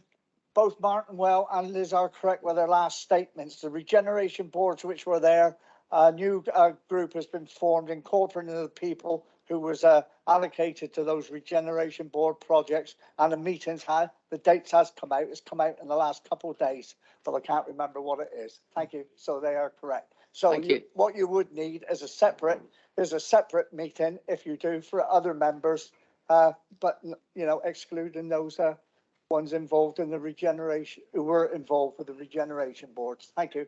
Okay, if we can go to Tom Power, hopefully then we can draw this to a conclusion. I think the date is the 17th that I got put through for the regeneration one. I think that's for the south one. That's with the Chard regen, Yeovil one, and then the Wincanton one. So that's what it was. Okay, right. I think now we need to move to the vote. Can I have a show of hands? The recommendations are on page 22. Show of hands, please. All those in favour. Any against? Or are there any abstentions? Okay, that's 3 abstentions at the back. Right, let me just turn the page. Right, if we move on to item 6, which is the report of the monitoring officer, David. Thank you, Chair. If you'll permit me, there's three separate papers to this report, papers A and B with the agenda paper C, which came out as a supplement. If at my discretion, if I can take A and C together initially, because they both deal with similar areas. So paper A concerns the appointment of a co-opted member to the Scrutiny Committee for Children's and Families. So it's the recommendation of that committee to this council arising from their ballot to appoint the Schools Forum representative to sit as a co-opted member on that committee, which took place in 2023. So the recommendation in that respect is that the council approve the appointment of Joanne Simmons as a co-opted member on the Scrutiny Committee for Children's and Families. Moving on to paper C, as I indicated. So sit for guidance on audit committees, which is the committee concerned with this paper, recommends that it's best practice that there should be 2 independent members of the audit committee. This council has previously approved the appointment of up to 2 independent members with an allowance of £1,000 per annum plus reasonable travel expenses for a 3-year term. So a recruitment exercise was undertaken, 5 applications were received and 2 candidates were interviewed only last Friday, hence the late arrival of the paper. But the interview panel unanimously considered that they would like to recommend to this council the appointment of Lindy Jason Van Vuren as an independent member of the Audit Committee for a term of 3 years. Chair, if you're happy, we can take a joint vote on those 2 papers. Yes, Mandy. Yeah, just a quick question, a plea really. We've again got some late papers, one of them being the report of yourself, one of them. I think there's a lot of people in the room that are struggling with late papers. You know, they're trying to get time in diaries to read them appropriately in a timely manner. And my plea would be, you know, can everybody, there has to be across the council, the stopping unless essential of late papers. I think it's challenging for the officers managing the papers, and it's challenging for everybody in the room to get them read. So that's, I know we've had this conversation and I know I keep saying it, but I just think it's a good cultural habit to get in the way of. Thank you. Liz. Thank you, Chair. I completely acknowledge the point. There have been a lot of papers to read lately, but if this late paper hadn't come to this full council, it would have had to wait till the end of almost December, what I call the mince pie full council on the 20th of December. And that would have meant then that we couldn't, I'm hoping for mince pies, we wouldn't then, I believe, have been able to make this appointment until the end of the year, beginning of next year. And anybody who understands how important audit will be over the next few years, I'm sure would want that appointment made as soon as possible. So, thank you. You okay? Okay. Thank you. I would say that's one audit meeting, which I think with 560 pages is tomorrow. Correct. Just taking up on the point, unless anybody's got any objections, I don't see why we can't say paper B and a block vote, considering unless anybody's got any objections to doing that. So would you like to just refer to paper B? Yes, sorry, Liz is going to propose. I'm happy to propose. I'd just like to point out that I'm more of a Yule log man than a mince pie person. But it's fine. I'm happy to second. Okay. Okay, thank you, Chair. Therefore, paper B relates to a decision that has already been taken by the Chief Executive, and it's for this council to note. So it relates to an agreement for a 6-month leave of absence from council duties for Councillor Christine Lawrence. That decision was taken on the 6th of December. So under Section 85 of the Local Government Act 1972, an elected member will cease to be a member if they fail to attend a council meeting for a period of 6 months. So to assist with Councillor Lawrence's recovery, it was agreed prudent that leave of absence was granted. Thank you very much. Yes, David. Can I just on this point say thank you for that decision being taken. Chris, without going into the medical details, is undertaking some quite serious treatment. And unfortunately, her house was one of the ones that was flooded in Minehead last week.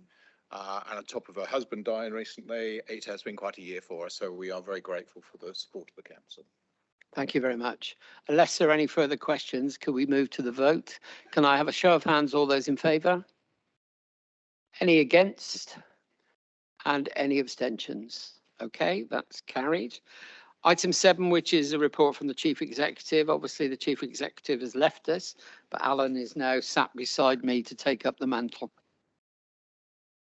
Thank you, Chair. So just to introduce this paper, I won't say too much more. The paper itself sets out the full position, other than to clarify to Council today. There are words in the report that refer to emergency. I just want to be really clear that this is part of a wider plan, a wider transformation plan associated with the leadership within the service. It's just unfortunate that because of the nature of these appointments, that is the language that is used within the Constitution and the appointments process that's here. But other than that, Chair, I'll hand back to answer any questions. Okay, are there any questions? If not, I know Dean Ruddle is going to propose. I'll propose, Chair, and I think what a great choice of 2 officers. They're amazing. Thank you, Sue. I think I can shout loud enough. I will second that recommendation. Okay, I can't see any further hands, so we'll put this to the vote. Can I show of hands? All those in favour? Any against? Any abstentions? Okay, that is carried. So we move on to item 8, which is the report from the Licence and Regulatory Committee. And it's Simon Carswell. Sorry, Chair, you caught me by surprise there. Right, the report was considered at the Licensing and Regulatory Committee on the 14th of September. The Licensing and Regulatory Committee endorsed paper A, which is appended to the report, and it is for full council to consider and approve. Under the Licensing Act 2003, Somerset Council as licensing authority must determine a statement of licensing policy that supports and guides our administration and enforcement of the provisions of that Act for each 5-yearly period. Somerset Council is a licensing authority for the purposes of Section 3 of the 2003 Act.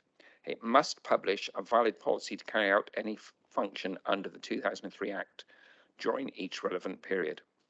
During the 5-year period, the policy must be kept under review, and the licensing authority may make such revisions to it as it considers appropriate. Before I go to the recommendation, I just want to thank everyone who contributed to the consultation process, all of which were carefully considered. Thank you to officers who put in such a lot of hard work into bringing this policy together, and to committee members who have considered the policy. The Council is recommended to approve this statement of licensing policy, and which I propose. Thank you. Can I go to Roswijk, who is going to second the paper before I take questions? Happy to do so. Thank you. Yes. Thank you, Mr. Chairman. I just want to say that I am a councillor for Shepton Mallet and Croscombe, and after having listened to the gentleman from Pilton and what we have experienced having the last pub festival in Glastonbury, I cannot back this here up because I find that you need to go back to the drawing board. This is not a criticism of the licensing officer. I was on licensing board in Mendip for many years, and I have the deepest respect for them, but this here cannot keep on continuing. We are 10,000 people in Shepton. We got the right to a doctor. We got the right to ambulances and police and environment people, and we can't because they are all located down in Glastonbury. And having 200,000 people down there is playing an act. So I cannot support this application. Go back to the drawing board. Thank you. Sorry. Are there any further questions from members? I'm sorry, it's only now for members of the. Sorry, it's only now for council members. I cannot allow you to join in the debate. Sorry, I'll say it again. It's now down to the members of the full council to debate this. So I'm afraid I cannot take from public. Yes, Ros. I think it's important as a point of clarification. The festival isn't in Glastonbury. It may be called Glastonbury Festival, but the festival most definitely lies adjacent to the village of Pilton. And I just think we just need to be careful because the nearest town to it is actually Shepton Mallet, not Glastonbury. And we shouldn't perpetrate what is a very effective marketing tool. Thank you. Sue Osborne. Thank you, Chairman. It's just a comment. I know most of the concerns around the policy relate to the Glastonbury Festival and the noise from that. But we also have, just on the outskirts of Ilminster, the Shindig Festival. Now, I've no wish to see that closed down whatsoever. I believe it does good for the town. However, there have been issues raised around noise, particularly sort of between the hours of midnight and 3 a.m, as it seems that the licence does allow for that to happen. And it seems very difficult, almost impossible, to do anything to look at reviewing that, even though the licence is due up in 2025. So I'm not sure that this is going to make it any easier for residents or any communities to express concern over noise, particularly that happening after midnight. Ros. Without going into technical detail, that regardless of the length of a license, and many licenses are in perpetuity, there is a means by which you can actually review the conditions and the adherence to conditions of a license. And maybe it would be helpful if we did a all members briefing on licensing and the rigors and controls within that, because otherwise, you know, just because any festival or any license is there and often in perpetuity, there is the ability to challenge at any time. And I think we just need to perhaps help members to understand the process, and maybe we could take that away. Yeah, Chairman, I really welcome that suggestion from Councillor White.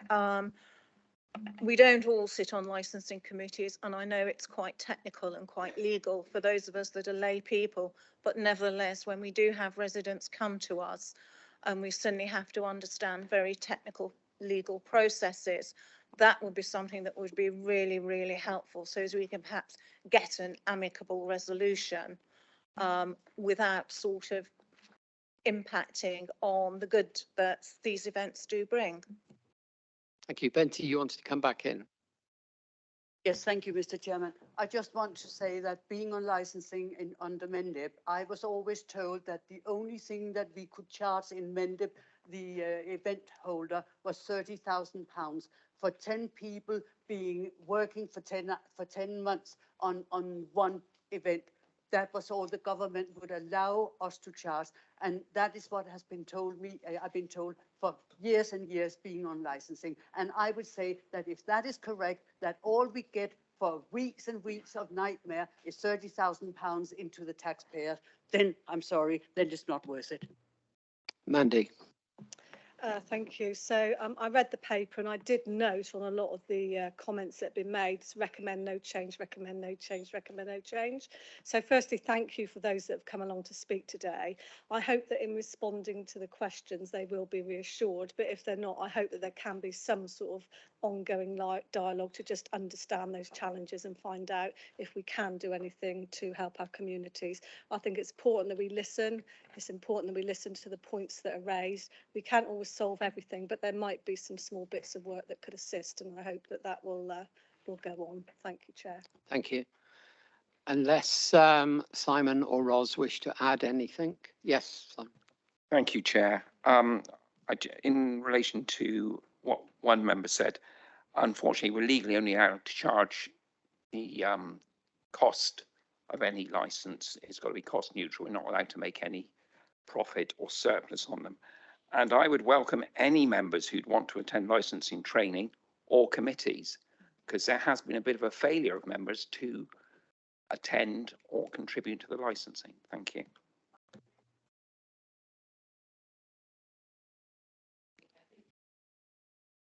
Okay. Right, if there are no more questions and the recommendations have been moved, could I please have a show of hands, all those in favour of the recommendations? Any against? Any abstentions? Okay, that is carried. We've nearly been going for just under 2 hours, so what I'm going to do is draw a comfort break now. Tea and coffee is available in the hall. Biscuits. So if 10 minutes is your guideline, please. Thank you.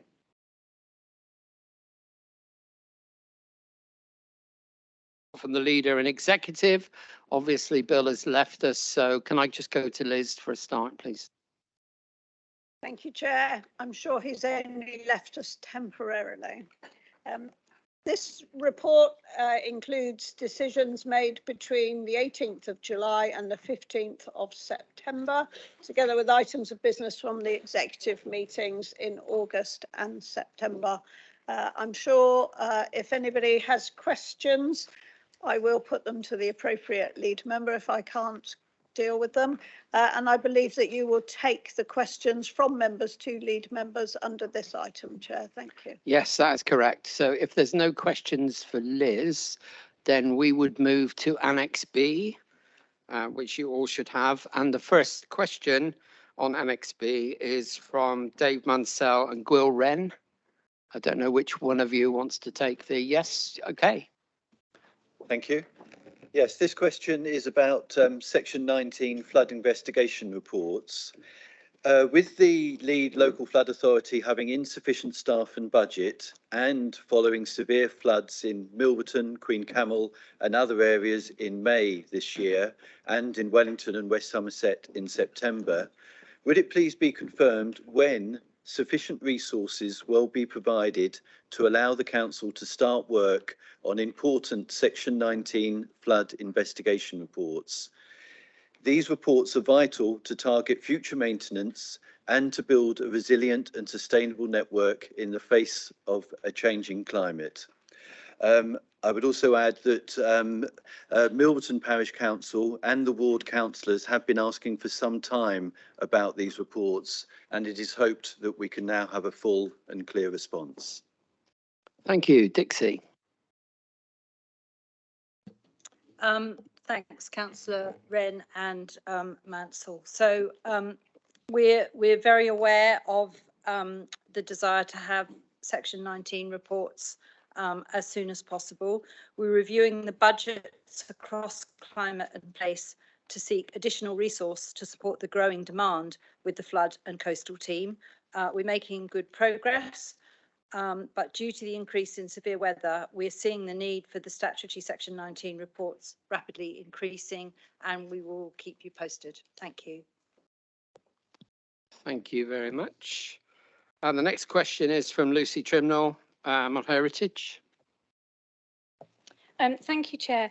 I'm assuming that everybody's read my question, so I won't particularly repeat it. I've got a couple of things to add to it. Firstly, I just want to point out that I'm not laying any blame, not making any accusations. I used what happened with the iron curbing in Bruton as the prompt that made me think, how are we safeguarding our heritage here in Somerset rather than a complaint? I also need to address, there's a random line at the bottom of my question, which I had cut, and it seems I pasted it back in. IT and I still are battling, but if I was to relate it back into what I'd written, it would be to do with the fact that people who own grade 2 listed properties in this conservation areas have to spend so much money to comply with the requirements of their housing, and they felt that they returned home from a holiday to find that the exterior of their property, a hotel and a restaurant, had been changed completely by the works that took place. And so that was what I would have said. And I did decide to cut it, and then there it was, still there waving at me. I feel that as the council's looking to make savings in their budget, I understand that, you know, it might be useful if we as members stepped forward and made an offer to help with the heritage champion idea. I understand that it's generally an executive position, not necessarily a post, but within the executive portfolios. There are 10 executives and 10 associates, I think they're called. So I would like to think that there would be some capacity to fit that in. But I realise that we are a really, really large local authority. And I wondered whether we would be able to adapt it in some way to bring in a sort of an underpinning working group or steering group with representatives from the different areas, collating the heritage, talking about what we have and meeting to discuss how we could preserve and also how we could champion it. I doubt if I'm alone in valuing these assets. I would love to think that we could gain some support for this idea and would love to think that you might consider implementing a heritage champion into our council, please. Ros. Thank you. You're talking about something very close to my heart, so absolutely delighted to talk about it. The Somerset Council takes responsibility for heritage protection seriously, and I will go and take advice as to how we can move this forward. I can just assure you already that one of my first actions in my role was to actually support and ensure the funding of the heritage building in the centre of Chard, which has now been transferred following the purchase by the council to the Heritage Buildings Trust to make sure that it will be renovated to the right standards and for the right access going forward. I'm actively supporting in lots of ways behind the scenes at the moment Tonedale, the massive project which we've inherited from Somerset West and Taunton. And going forward, I would say that listed buildings across the peace and conservation areas are going to be a priority, and I think this will come through as the local plan emerges, and also in terms of how we approach heritage within the financial constraints of the council. So yes, I'll definitely take away your suggestion and ideas, and we'll come back to you way before the next full council so that you get an understanding of where we can go on this, and also what realistically one can do. Meanwhile, I do sit as a representative of the council on the Somerset Heritage Trust, and I'm supporting officers. In fact, I was looking at a project only last Thursday around the Bride's Mound in Glastonbury, which is part of the Glastonbury Town deal, and has got some money to do some conservation work. And for those who don't know it, it is the site of probably the earliest Christian chapel in England. So it is really important that a time of money is put into the project, but also that we add it to all the wonderful heritage things you can find. I could go on for much longer, but I think you've got the gist of what I'm saying to you. If I may, yes, thank you. That's brilliant. I think it's worth noting, you see, that sometimes these small heritage things are tiny. They're things that other people might not even notice, but they really matter to the communities that they're in. And I think collating those, who would think that iron curb edgings, for example, would mean so much to the people who lived there, but it really did. And so I think that we really need to focus and think about what we have and how we want to preserve it and look after it and promote it. So thank you. Thank you. Thank you, Lucy. We move to Norman Cavill on phosphates. Thank you, Mr. Chairman. I won't read out the question because it's clearly written and I'm sure you've all had a chance to look at it. But it's just to say, we're all well aware of the requirement for phosphate mitigation. It is made as part of Section 106, a legal agreement with the developers. I believe we have a duty of care to make sure that it happens for the 80 years and that it is delivered. Otherwise, where is the benefit? So my concern is, how are we going to ensure that it happens over the 80-year period? Thank you. Ros, back to you.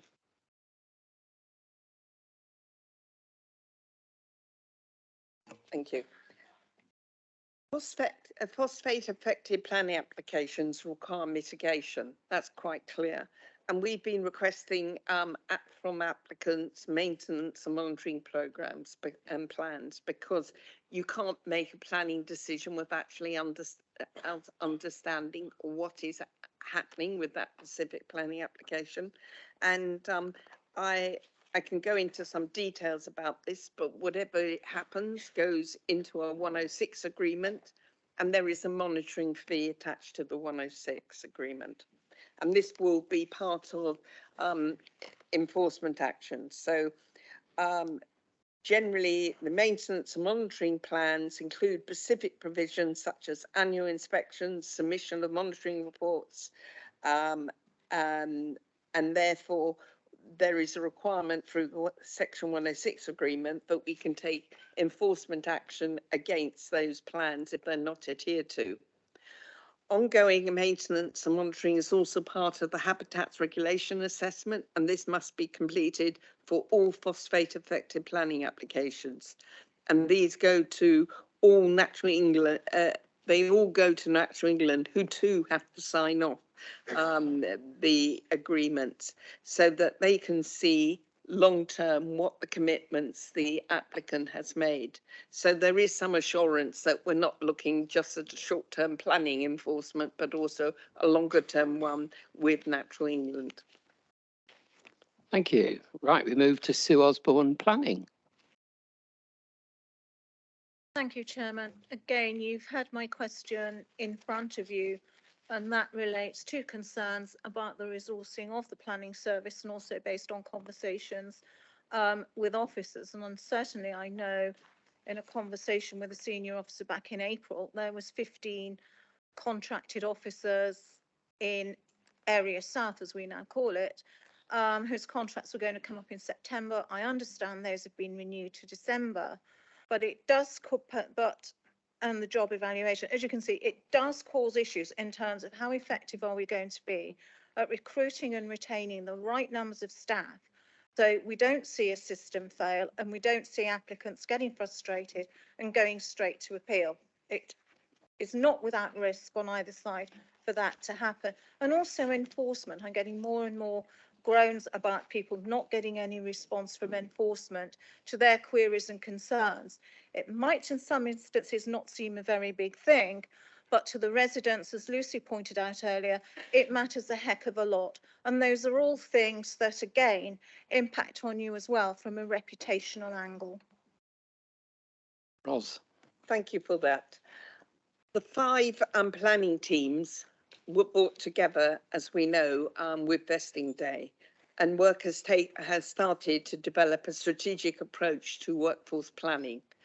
The work is programmed to come forward over the next 6 months, and there will be a formal strategy to support staff retention and recruitment. But we're not doing this in isolation. Somerset is not alone in having planning staff resource issues. This is a national issue, and one that has been reflected in the recent DLUHC Planning Skills Delivery Fund programme, as well as the commitment to increase planning fees to enable improved funding for planning services, albeit it's not ring-fenced. Currently, the job evaluation schemes in use by Somerset Council are different to those previously used by some of the districts, including South Somerset. District employees are protected on their TUPE terms and conditions, which include salaries. Where new job evaluations have resulted in lower salaries, we can apply a financial recruitment or retention allowance to allow a role to be compensated for the salary difference. This needs to be evidenced based on current market data for similar roles and a recent recruitment exercise. Meanwhile, agency and short-term contract staff are different, and they have contracts which again are different. Their contracts are renewed and are managed dynamically and in accordance with service needs. The issue of a high percentage of contractor staff is particularly relevant to the South. It's one we inherited, as you know, and is carried over from the previous district council.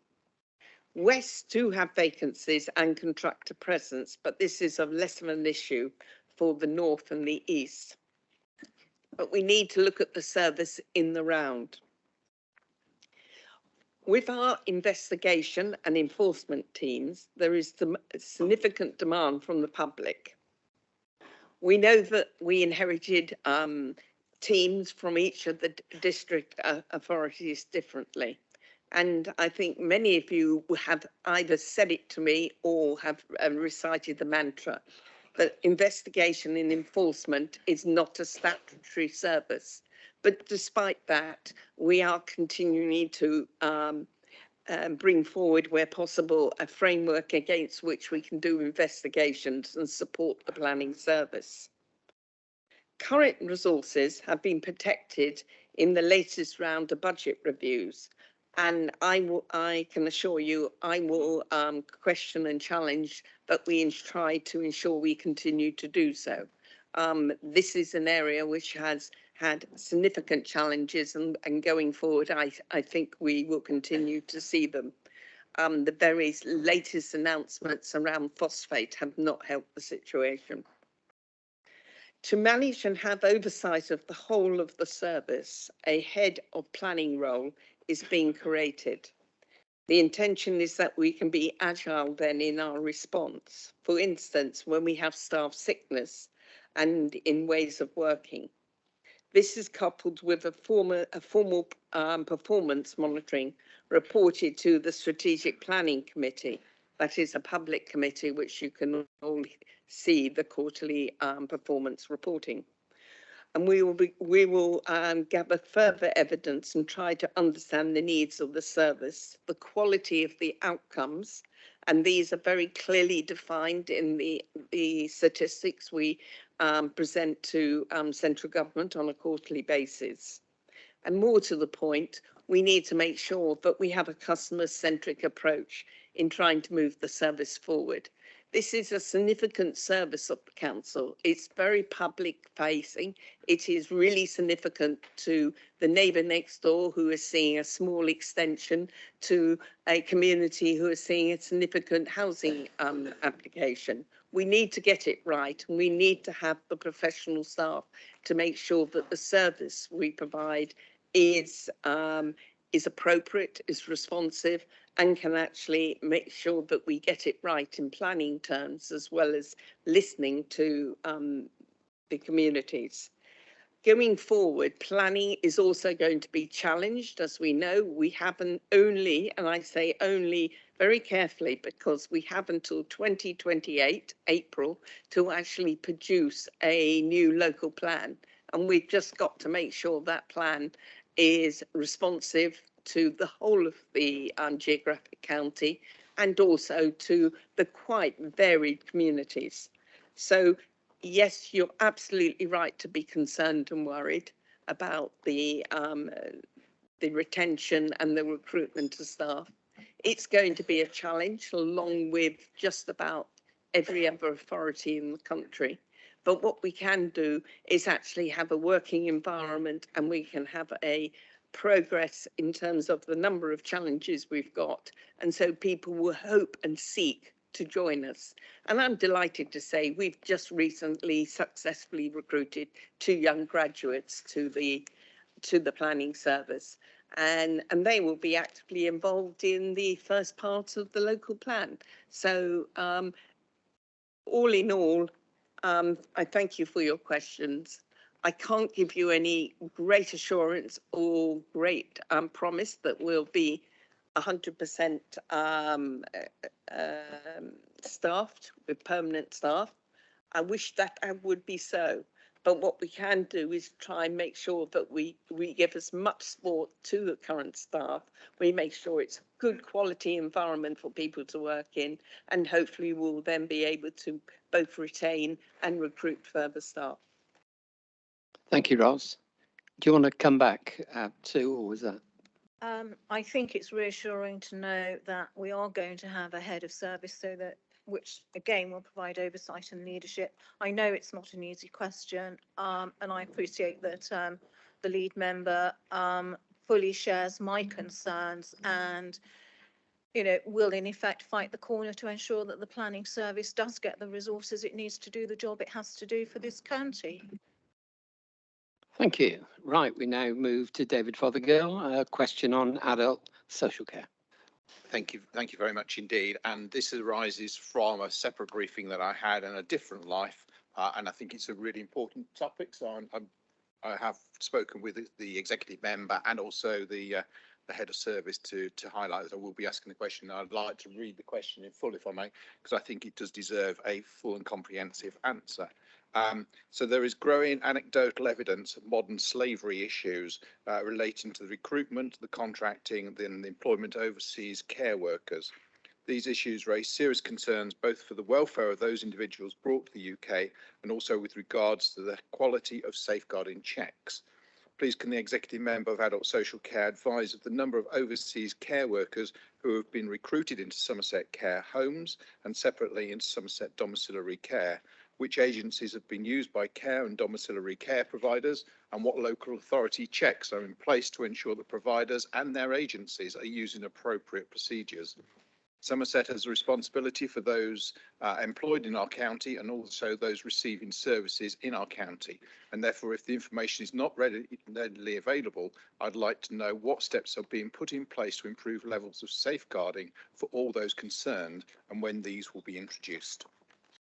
Dean. Yeah. Thank you, David, for bringing this to our attention. Modern slavery is something we all need to be aware of and take very seriously, as this does not just apply to adult social care. You will be aware that a significant proportion of our home care providers are supported by overseas recruitment that operate under our Somerset Council policy to support our care delivery into people's homes. As for the number of overseas recruitment by Somerset Care and others, this is something we have no control over. As part of our contract management and quality assurance process, we check our recruitment practices, including direct and contracted recruitment, to ensure that they are legally and compliant and robust. This also mirrors is a part of the regulated activity under CQC. However, we are working across Somerset with the ICB and registered care providers to ensure a robust framework, information, guidance and pastoral support so that providers are well informed of the process and expectations going forward to deter any situation occurring. I hope this is helpful and I will give you a full written response. Thank you. It wouldn't be a full council without a question to Mike Rigby, and Councillor Rodriguez has one on car parks and transport. Thank you, Chairman. There's two questions actually I've submitted, but I'll take each one separately if I may. So the first one, and I'll read it out, seeing as no one else has read out apart from David, just to fill some time. Given the refurbishment at Crescent Car Park in Taunton, which resulted in a 30% reduction in regular parking spaces and a loss of income of around £173,000, also considering Somerset Council's stated stark and challenging financial situation and their plan to continue reducing parking availability in urban areas to promote alternative transport methods, I've got two particular questions to ask to lead member.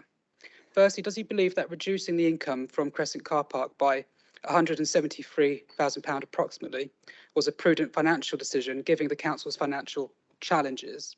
And the second one is, can the council afford the self-inflicted financial loss resulting from the potential of rolling out reduced parking availability in urban areas, considering the current budget constraints? Mike. Thank you, Chair. The Crescent Car Park in Taunton is a valuable asset and it's one that's received scant attention for many years. I'm pleased that SWAT was able to take the action that it's done and to invest in its future. It's now vastly improved and forms an important part of our placemaking ambitions for Taunton. We don't anticipate any reduction in overall parking income in Taunton as a result of the much needed improvements in the Crescent Car Park. Indeed, the installation of EV chargers will create a new income stream for the council. We expect that overall use of the Crescent will increase due to the improvement in the public realm, attracting more users and maximising the asset's use and income. Any peak time displacement from the Crescent will be picked up by surrounding public parking, also in our control. Thank you. If you'd like to put your second part. Thank you, Chair. Just a quick comment on that as well. It is noted as well that with the EV charging points at Somerset Council premises not working, I understand the advice to staff with EV charging points is to use Crescent Car Park. So you're reducing the availability of EV charging points for those regular car park users as well. So that must be noted. The second question then I have is around bus services. It was concerning really to learn about the potential loss of £100 a day on Somerset Council operated bus services, specifically number 68, which was raised with me, the service that leaves Yeovil bus station. This is as a result of allowing passengers on for free due to not having contactless payment service available. Only last week I had confirmation that the issue on that particular service was ongoing. And only yesterday I had confirmation from another passenger about the 18 bus service from South Peverton to Ilminster, the number 9 from Ilminster to Crewkerne, none of which accepted card payments. Those free services alone equate to about 80 bus route trips per week, allowing passengers on for free for not having contactless payment services. So this self-inflicted financial damage takes on a greater seriousness, I think, when we consider the stark and challenging financial situation that this council has described itself to be facing. So the questions that I'm asking the lead member on this is exactly how many Somerset Council operated bus services currently don't offer contactless payment options, and can a list of those be provided? What's the estimated roughly weekly financial loss attributed to the absence of contactless payments on these bus services? And could you outline the concrete plans and timelines in place to implement the contactless payment options on all affected bus services? Mike. Thank you, Chair. All council operated routes and a number of subsidised contracted routes are unable to currently offer contactless payments. This affects a number of routes, and we'll give you the exact number in a written response, but many of these are either once a week or once a day journeys. It's not possible to identify the number of passengers being permitted to travel for free due to the issue with contactless payments. However, a decision was made that due to the technical difficulties that we're working tirelessly to try and resolve, we would allow passengers who are unable to pay with cash to travel for free, rather than leaving potentially vulnerable passengers stranded.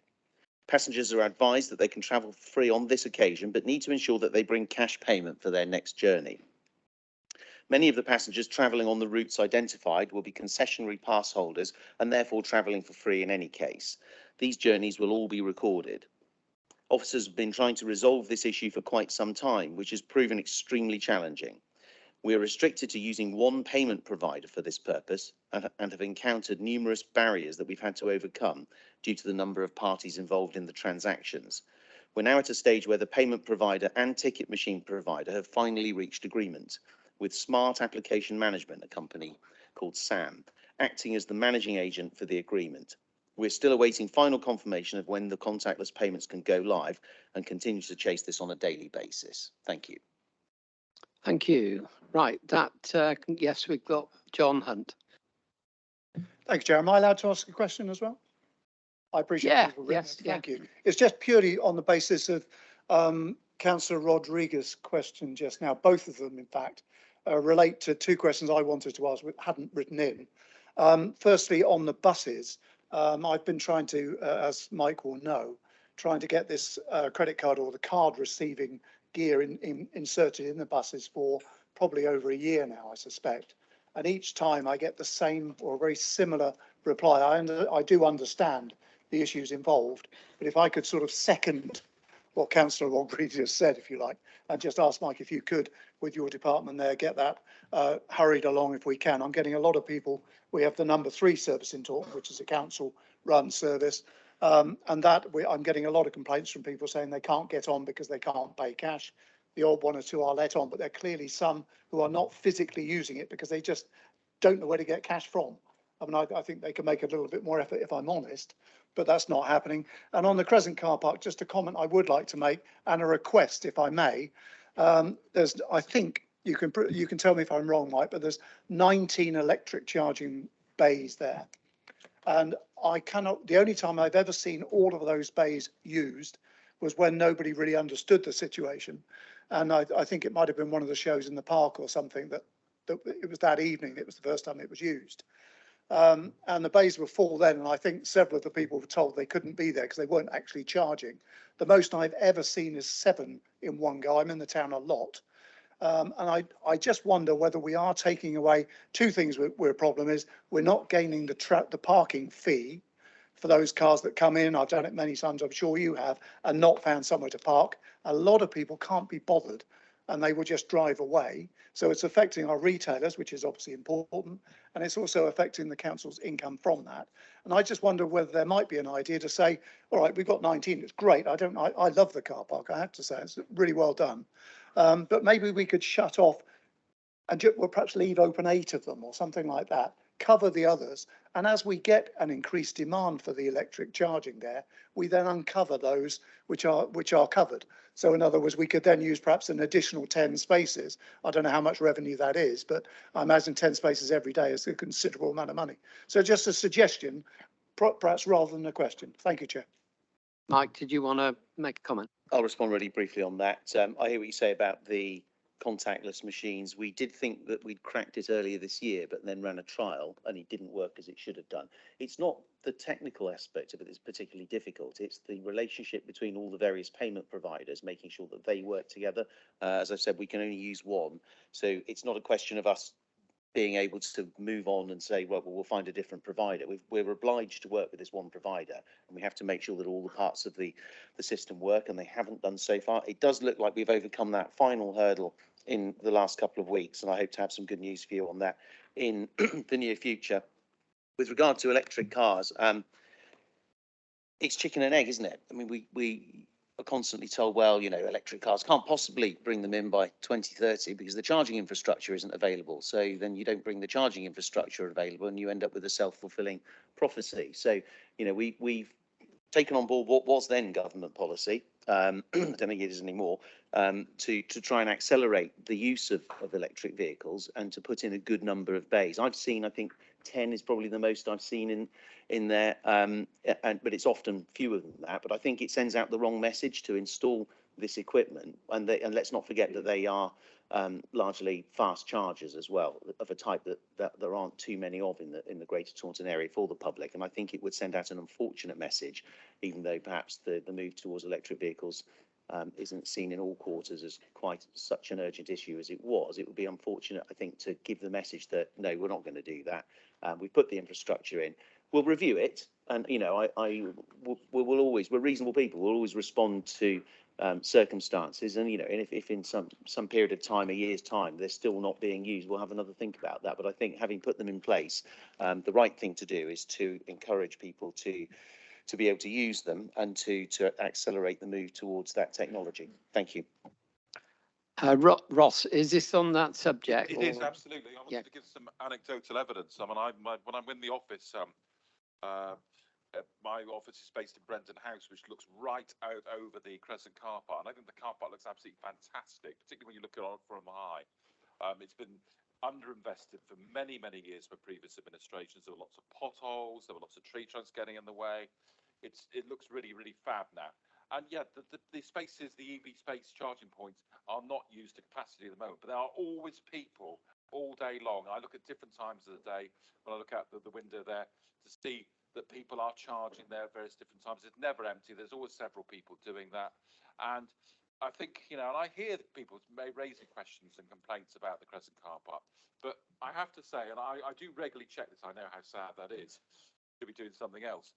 But frankly, it's a fallacy to say that there are people driving round and round the Crescent car park, they can't find a parking space, and then they could decide to go home or park it. It is a busy car park, but I don't always see it quite to capacity. There are generally spaces there available, and I think, as Councillor Rigby has said, it'd be a really retrograde step if we'd actually to remove those parking spaces after making this bold effort and statement to actually provide the way forward for people to actually have EV charging points. So long may it continue. I think the car park looks fab, and the usership of those EV charging points only increase.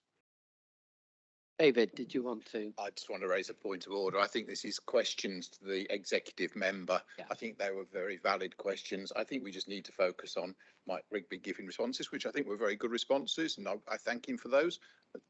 Okay. That wasn't on record, was it? But you know, if we get into the debate, we can carry this on forever. So, point of order. Mandy. Yeah, it's a slight point of order. Actually, I wasn't sure whether we were going to go down through all the portfolio holders or whether we were taking questions from the floor. So are we going to come through one by one, or are we on mic now? Could you just clarify? We have got 2 reports coming up from 2 of the executive members, but we can go to the others one by one. Thank you very much. Obviously, we've got one coming from health, and we've got the other one from Fed. So going down the rest, if we start off with, where are we going? Education with Tessa. Is there any questions? You're looking really perplexed, Tessa. Normally we take questions from any of the, so unless you're, okay. There's nothing for No, Tessa? nothing to add. Okay. Thank you. Dixie with climate. Yes. Thank you very much. And this sort of is a crossover slightly with Dixie and with Mike on highways. So just picking up again on your response to the section 19, I know this is a statutory function. I know at the moment there isn't a budget, but for me it's really important to our communities. You go just beyond that statutory. Evidence collected from the recent floods in Minehead will help inform, for example, the Environment Agency to look at doing that protection work moving forward. And if you don't do the work at that time, that's a huge opportunity that could be missed for improvements. And as you say, we might well be getting more coming along, and certainly the event in Minehead, I don't know how often, but it's got to be a 1 in 50 to a 1 in 80 year event that we saw. And the second point is just to say a huge thank you to Highways and actually the fire service. The response was excellent. They spent the next day clearing a huge amount of mud and debris from the roads. We will all know there's one road into and one road out of West Somerset, and if that's blocked, nothing can happen. So I have to send thanks to the fire brigade. They did a fantastic job with actually clearing the water quickly. And secondly, to our highways team for getting out and clearing the roads quickly. And also there was a great community response, and I think communities are always at their best when disaster strikes, and there were some great acts of kindness that went on right around the town to businesses and homes that were flooded. So I'd just like that on record and to say a thank you. Thank you. Yes, Dixie. Thanks for that, Mandy. Yes, it was Minehead a few weeks ago, and it could be anywhere else next week, if you know what I mean. So I think we are going to see flood incidents much more often. I totally appreciate the importance of the section 19 reports, and I have kind of answered a question about that already. Those reports are technical reports. There is also a post-mortem, an analytical post-mortem, if you like, that is done internally by the council after any flood event, which are really, really very detailed, and they include lessons learned. And I think our team are already becoming, they're getting so much experience in responding to floods that they're going to be able to put that learning to kind of more use, really, so that our response will be quicker and more efficient.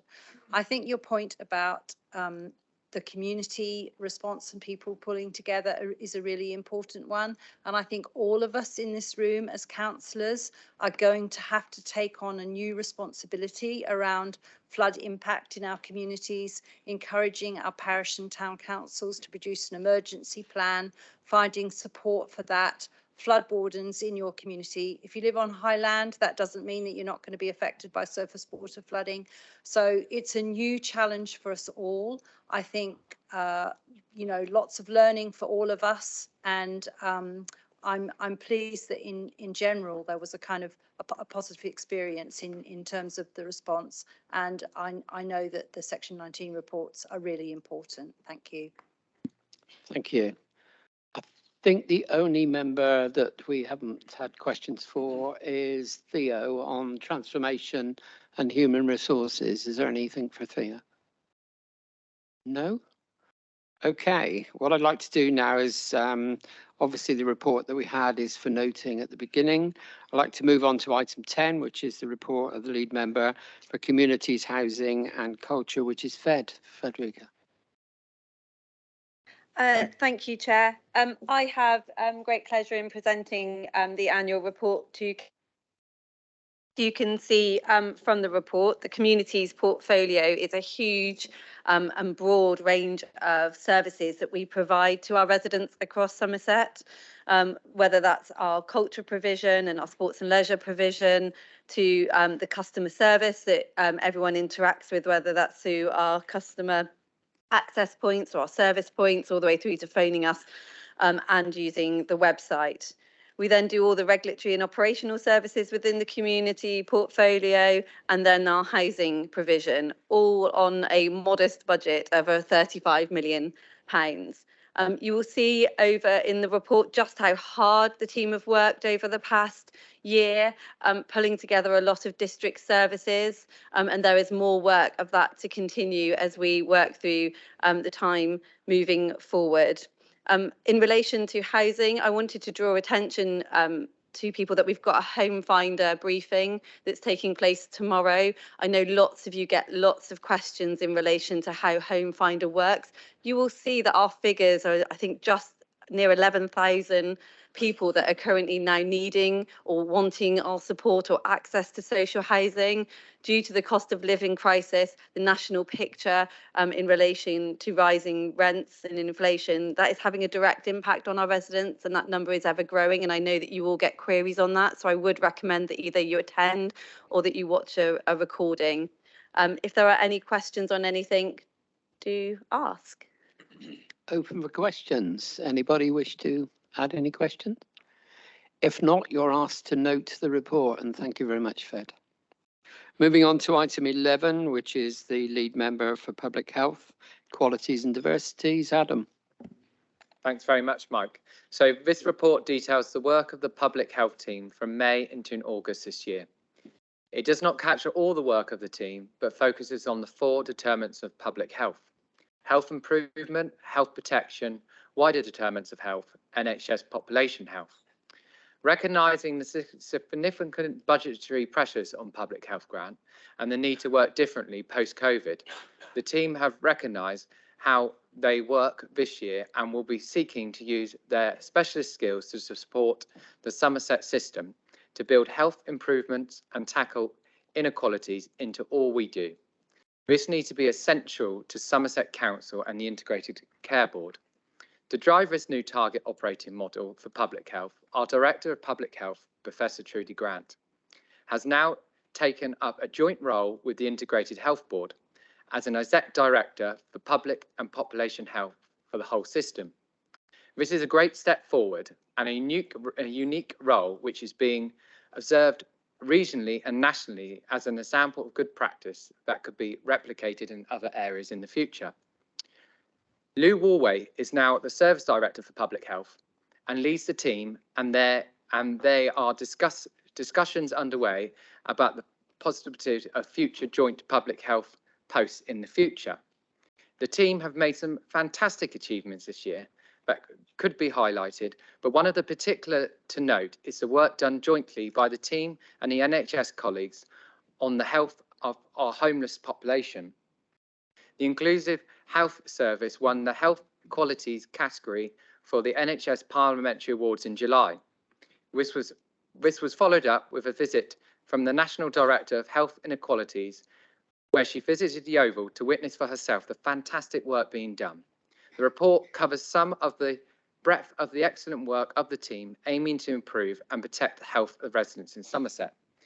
And I'd just like to also add at the end is the fact that working collaboratively with the NHS in the Integrated Care Board, it's supporting this council as well. We've also now had £200,000 towards our smoking services, and this is an ongoing cost which will come to support smoking services in Somerset. So it's great that we are managing to work together with the NHS to help support our budgets and theirs. Thank you. Any questions? Yes, Mandy. Thank you. Just a general question. I don't know whether it's to yourself or an officer here. I'm hearing anecdotally within the community, a lot of people are very resistant to having the COVID vaccinations this year. The feedback that I'm getting is we've had lots and lots of them, and COVID is living with as opposed to the danger perhaps that it was. I'm just wondering if we've got any early indications on take-up of the COVID vaccinations and whether we could have an update perhaps through the executive month on month just to understand that in Somerset. Thank you. Thanks very much, Mandy, for that. I haven't got the data with me at the moment, but I'm sure, Trudy, that we can circulate that going forward if you'd like to see that, unless Trudy wants to come in and add any more. Trudy, do you wish to comment at this time, please? I will, actually, because I've heard the reverse. So, so it would be interesting just to compare different parts of the county. So anecdotally, it's a bit early days yet to really look at the data. But anecdotally, I've heard that there's many people that are clambering to get to the vaccine actually. So I think over the next couple of months it will become clearer as to what the numbers are like, and it may well be that there's higher levels of COVID in some areas, lower levels of COVID in other areas, and so more people are coming forward in those areas where they're higher COVID. So we'll wait and see, but by all means, we'll make sure that we keep people posted on the uptake. Thank you, that'd be appreciated. Lucy, did you have your hand up? Thank you, Chair. Yeah, I just wanted to say it was a really interesting read. Thank you very much for it. I thought it was really good news on the health visiting and school nursing. Worrying emergency admissions, though, for that data for 0 to 4-year-olds. I remember when my children were small, we used to have visits with a health visitor where you would have a picture and you'd have to circle and identify the dangers, the mug on the edge of the table. I don't know whether that still happens, but that kind of work is really important because a lot of people don't necessarily think about it. I particularly wanted to ask about the Somerset Schools Wellbeing Survey, because it does say that the findings will be published at the end of September, which should be due very soon. And obviously schools won't be able to, or will have the choice whether to share that data and information that is the findings of that study. But I wondered if we would have information on the settings that took part, or if not, at least regional ideas. Are we looking at different regions that have different problems? And I wondered whether you'd be able to tell me that. Overall, the work of the public health team, it's vast and it's complex, small budget, and I really, really congratulate the officers who are involved on all their efforts. Thank you very much, Lucy. First of all, your first question, I've been out with the health visitors and it's fantastic. For someone who didn't want children, I came away thinking, oh, I don't know why I might have changed my mind. Actually, I didn't get to draw any pictures, which would have been fantastic for me as a dyslexic person. I love getting out and drawing, so it would have been good if I could have been involved in that. But there was definitely, we did talk about risks, and I held a baby and it didn't cry. So there we go. So that's the first questions. Schools use the survey to support their own work in the school. So that's the main reason it's been done, and it's to support the work they have in their school. So, but if you do have any questions you'd like me to look more depth in with the officers and get back to you, I'm more than happy to do that. But I don't have any more information to hand without going through my emails. So do get in touch with me. Okay, thank you. It's just that I think obviously that information would be really useful for us, I think for your role, Tessa, and it actually, for most of us, we should have children and young people at the heart of everything that we do. And so I think if there's any information that we can glean from that doesn't reveal names and all of that stuff, then I think that would be really helpful for us. Yeah, I should have also said we help them implement what the results say as well. So we do work when we don't just say, here you go, we're off. We do work with them to implement that within the schools. But as you said, the budget is quite small, and we need to, and that's why the ambassador program is going to be really good, because we can work with children's and so on to try and see how we can work more together to get the public health priorities through. Ross Henley. Thank you very much. I'm going to ask a question. I asked a question of Councillor Dance or Trudy Grant, the Public Health Director, and it links to some of the questions which have been made, I think, by Mandy Chilcott. I want to take a slightly different tack. The government have withdrawn the programme this year, which was available for the last 2 winters for flu vaccinations and COVID vaccinations for the 54 to 64 age group. There's a lot of concern for people in that age group, particularly with COVID levels rising, and lots of people do have, anecdotally, lots of people have COVID. I want to know, I've probably a written answer, what sort of impact could that possibly have, that decision of the government to withdraw that programme for vaccinations for both flu and COVID this winter for 50 to 64-year-olds? Over to Trudy. Thanks. So the Joint Committee for Vaccination and Immunisations have looked at all of the evidence base around the current levels of COVID and flu circulating. They will provide the national advice as to what the programme should be, what the age brackets should be, what the particular groups of the population that would be at significant risk. There's a whole load of data behind that. You can actually, if you are really, really interested, you can go onto the JCVI website and look at the minutes of the JCVI and see how they've looked at the assessments, how they've looked at the modelling, how they think it will affect the numbers, things like that. So it's really, really detailed modelling that goes into the decision. Our job, obviously, is to make sure that we get as many of the population that are eligible for that vaccine vaccinated as much as we possibly can. But the information is there if you really wanted some bedtime reading. There you go, Ross, some bedtime reading for you. Thank you, Trudy. Lee Redmond. Thank you, Chair. It's just a point of information, really, for Councillor Trimble and other members in the room. I seem to recall having the discussion in relation to the Children and Families Scrutiny Committee, with relation to the information that coming back from the schools, Public Health Schools Survey, coming back to our committee at some point in the future. If not there, then well, yeah, I'm pretty certain it's coming to ours. So I'll make sure that information is circulated so that we can look at that in more depth at scrutiny. Thank you. If there are no more questions, we're asked to note the report. So now we move on to item 12, which is the annual report of the Corporate Parenting Board. And it's my pleasure to welcome the chair of the Corporate Parenting Board, Jane Locke, and thank you for your patience. But being a councillor, obviously you know how all this works. Thank you, Chair. Wouldn't miss it for a minute. I'm delighted to be here to present the annual report of the Corporate Parent Board, a report which runs up to March of this year. I begin with a gentle reminder to every councillor and officer of this new council that you are all corporate parents, and the board is not the only way you can make a contribution to the lives of the young people looked after by the council.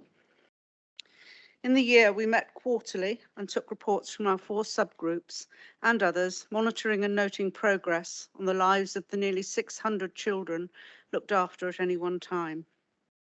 This year has been difficult.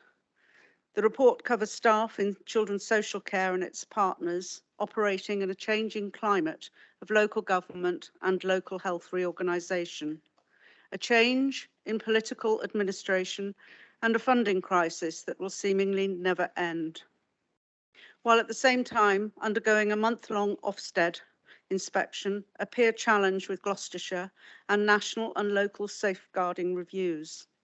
All this at a time when children coming into local authority care are presenting with ever more complex needs. There are, of course, also many positives, and the setting up of Homes and Horizons and the first residents moving in is a shining example of just how good Somerset can be. This new council offers an opportunity to review and reshape, a chance to spread the word about our work and promote the responsibilities of being a corporate parent. This needs to be a whole council approach. From the youngest child to the last call of help from a care leaver, every member and officer must be willing to play their part. When it comes to decision making, please ask yourselves, would this be good enough for my child? As ever, thank you to Sick and Slick, who plays such an important role, and to Fee and Joe, who tirelessly keep us on track, and of course to all the officers who work with the board. There are important recommendations within the report, and I ask you all to support them. They're on 2.1 on page 188 of the annual report. I believe they are going to be proposed and seconded by Councillor Redmond and Councillor Munt. On a more current note, all members will have been invited to a conference in Taunton on the 6th of October, run by Somerset Council, which will be looking at the multi-agency response to working with unaccompanied asylum-seeking children. Please try to fit this into your busy schedules and attend to help build an even stronger network of support for this group of vulnerable children. Thank you, and I'm happy to take any questions if there are any. Can I open it up to questions? Do you have any questions? No, looking around the room. So now I'd like to go to Lee Redmond. Chair, thank you. The recommendations as indicated are outlined in 2.1. I believe they're on page 182 of your report. They're very clear and I'm happy to propose them, Chair. Thank you. Tessa. Thank you, Chair. Yes, I'd like to thank Jane Locke in particular for all of the work that she's put in, along with Lee Redmond, who scrutinises everything that we do. It's been a fantastic year's work. Thank you very, very much indeed. I'd like particularly, if I may, to draw attention to recommendation, it's dot number 4, if you like, so 214, where the council also extends its thanks to the retiring independent chair of the Corporate Parenting Board, Jill Johnson. Now, I know that we made mention of this last year. I'm not sure whether we ever formally wrote to Jill Johnson, and if we haven't, I would like to make sure that we do that, please, and we should sort that out in some way. But I know that Jill has been thanked, but I'd like to do it in writing. If we haven't formally done that, this is the occasion on which we might do that, please. Thank you. David. I'd like to support that idea from Tessa, the writing to thank Jill Johnson. I was particularly proud of appointing an independent, non-political person to that role. I think that role is so important that it should be non-political, and Jill did a fantastic job. I was proud that she did it for us. Thank you. Right, the proposal has been, recommendation has been forward and seconded. Could I have a show of hands, all those in favour? Is there anyone against? And any abstentions? Right, that's carried. Thank you very much, and thank you very much, Jane, for coming. Thank you, Chair. Moving on to item 13, which is the annual report of the Somerset Armed Forces Covenant Partnership. Henry Hobhouse. Good afternoon, well, bloody nearly good evening. Your report's in front of you. I just want to thank the 2 officers who are working on this, which is Jeff Brown and Kirsty Conger, and my colleagues who are part of the little team we have. We've been working in partnership, which is working extremely well. And we have a conference coming up on I need to check the date, 17th of October, I think I'm right in saying. Somebody correct me if I'm wrong. Here, and for those of you who want to see the work that's going on in partnership, please come and attend. Thank you very much. Thank you. And yes, Lucy. Just to confirm, it is the 17th. It is the 17th. Thank you, Lucy. Okay, if there are no further comments, then we're asked to note the report. Right, yes, sorry, Mandy. Sorry to come back. I think it was said that there was a corporate parenting event on the 6th of October. Can't see it in the diary. I just want to make sure we haven't missed it. Thank you. Yes, Lee. Yeah, thank you for the question. I'll come back and do. There's an email sent out. I think it was yesterday or the day before to all councillors, which gave an indication for you to log on and so it's for the unaccompanied asylum seeking. It's a conference and it'd be held in in Taunton. What I'll do, I'll make sure it's sent out again, but it is in your inbox. I can't find. Without taking up too much time, I'll find it again. But it was within the last couple of days, Chair. Thank you. Okay. Right, we move on to item 14, which is redundancies arising from changes in the services. Now, obviously, this can be held in public unless you wish to discuss the appendices, which we have to move into confidential session. So if I pass over to Theo Phillips to start it, but if you require to discuss the appendices, we will have to go into confidential. Thank you, Chair. I won't go into too much detail, just to highlight that the paper contains 2 redundancies which we are required to vote on as a council, one of which is in the Pest Control Department. This is a non-statutory service which we decided we would not continue to run because we did not run it across the board as part of the... Could you move the microphone closer to you, please? Terribly sorry, Chair. One redundancy in the Pest Control Department because we are no longer going to be running the Pest Control Department. It's not something that we ran across all the previous authorities. That is stemming from the LGR workstream. And one redundancy, the service manager for highway assets and improvement, which was created in the commissioning cycle that has now come to an end, which does not form part of the LGR work stream, but is a redundancy which nevertheless we have to vote on as a full council. Happy to answer any questions. If there are any questions I can answer without us going into confidential session. Can I move to Faye, please? Who's going to second? Thanks, Chair. Happy to second it, and thank you to Mickey and for Theo to clarifying that one is LGR related and one isn't. I think it's really important that we're transforming our organisation, but recognising what comes from the transition and what comes from transformation, so that it's really clear to both the people involved and to the public. Thank you. Happy to second. Are there any questions, obviously, on the generalisation rather than going in? No. The recommendation then has been put and seconded. Could I have a show of hands, all those in favour? Any against? And any abstentions? As one abstention. Okay, that's carried. Thank you very much. We move into item 15, which is a report of the special members panel. But for this, we have to go into confidential session. So could I have a proposal and second to go into confidential? Yes, Liz, seconded. This is under Schedule 12A of the Local Government Act 1972 to exclude the press and the public from the meeting on the basis that if they are present during the business to be transacted, there will be a likelihood to disclosure of exempt information within the meaning of Schedule 12A to the Local Government Act of 1972. So we would need to stop, obviously, the public on the system and obviously stop recording.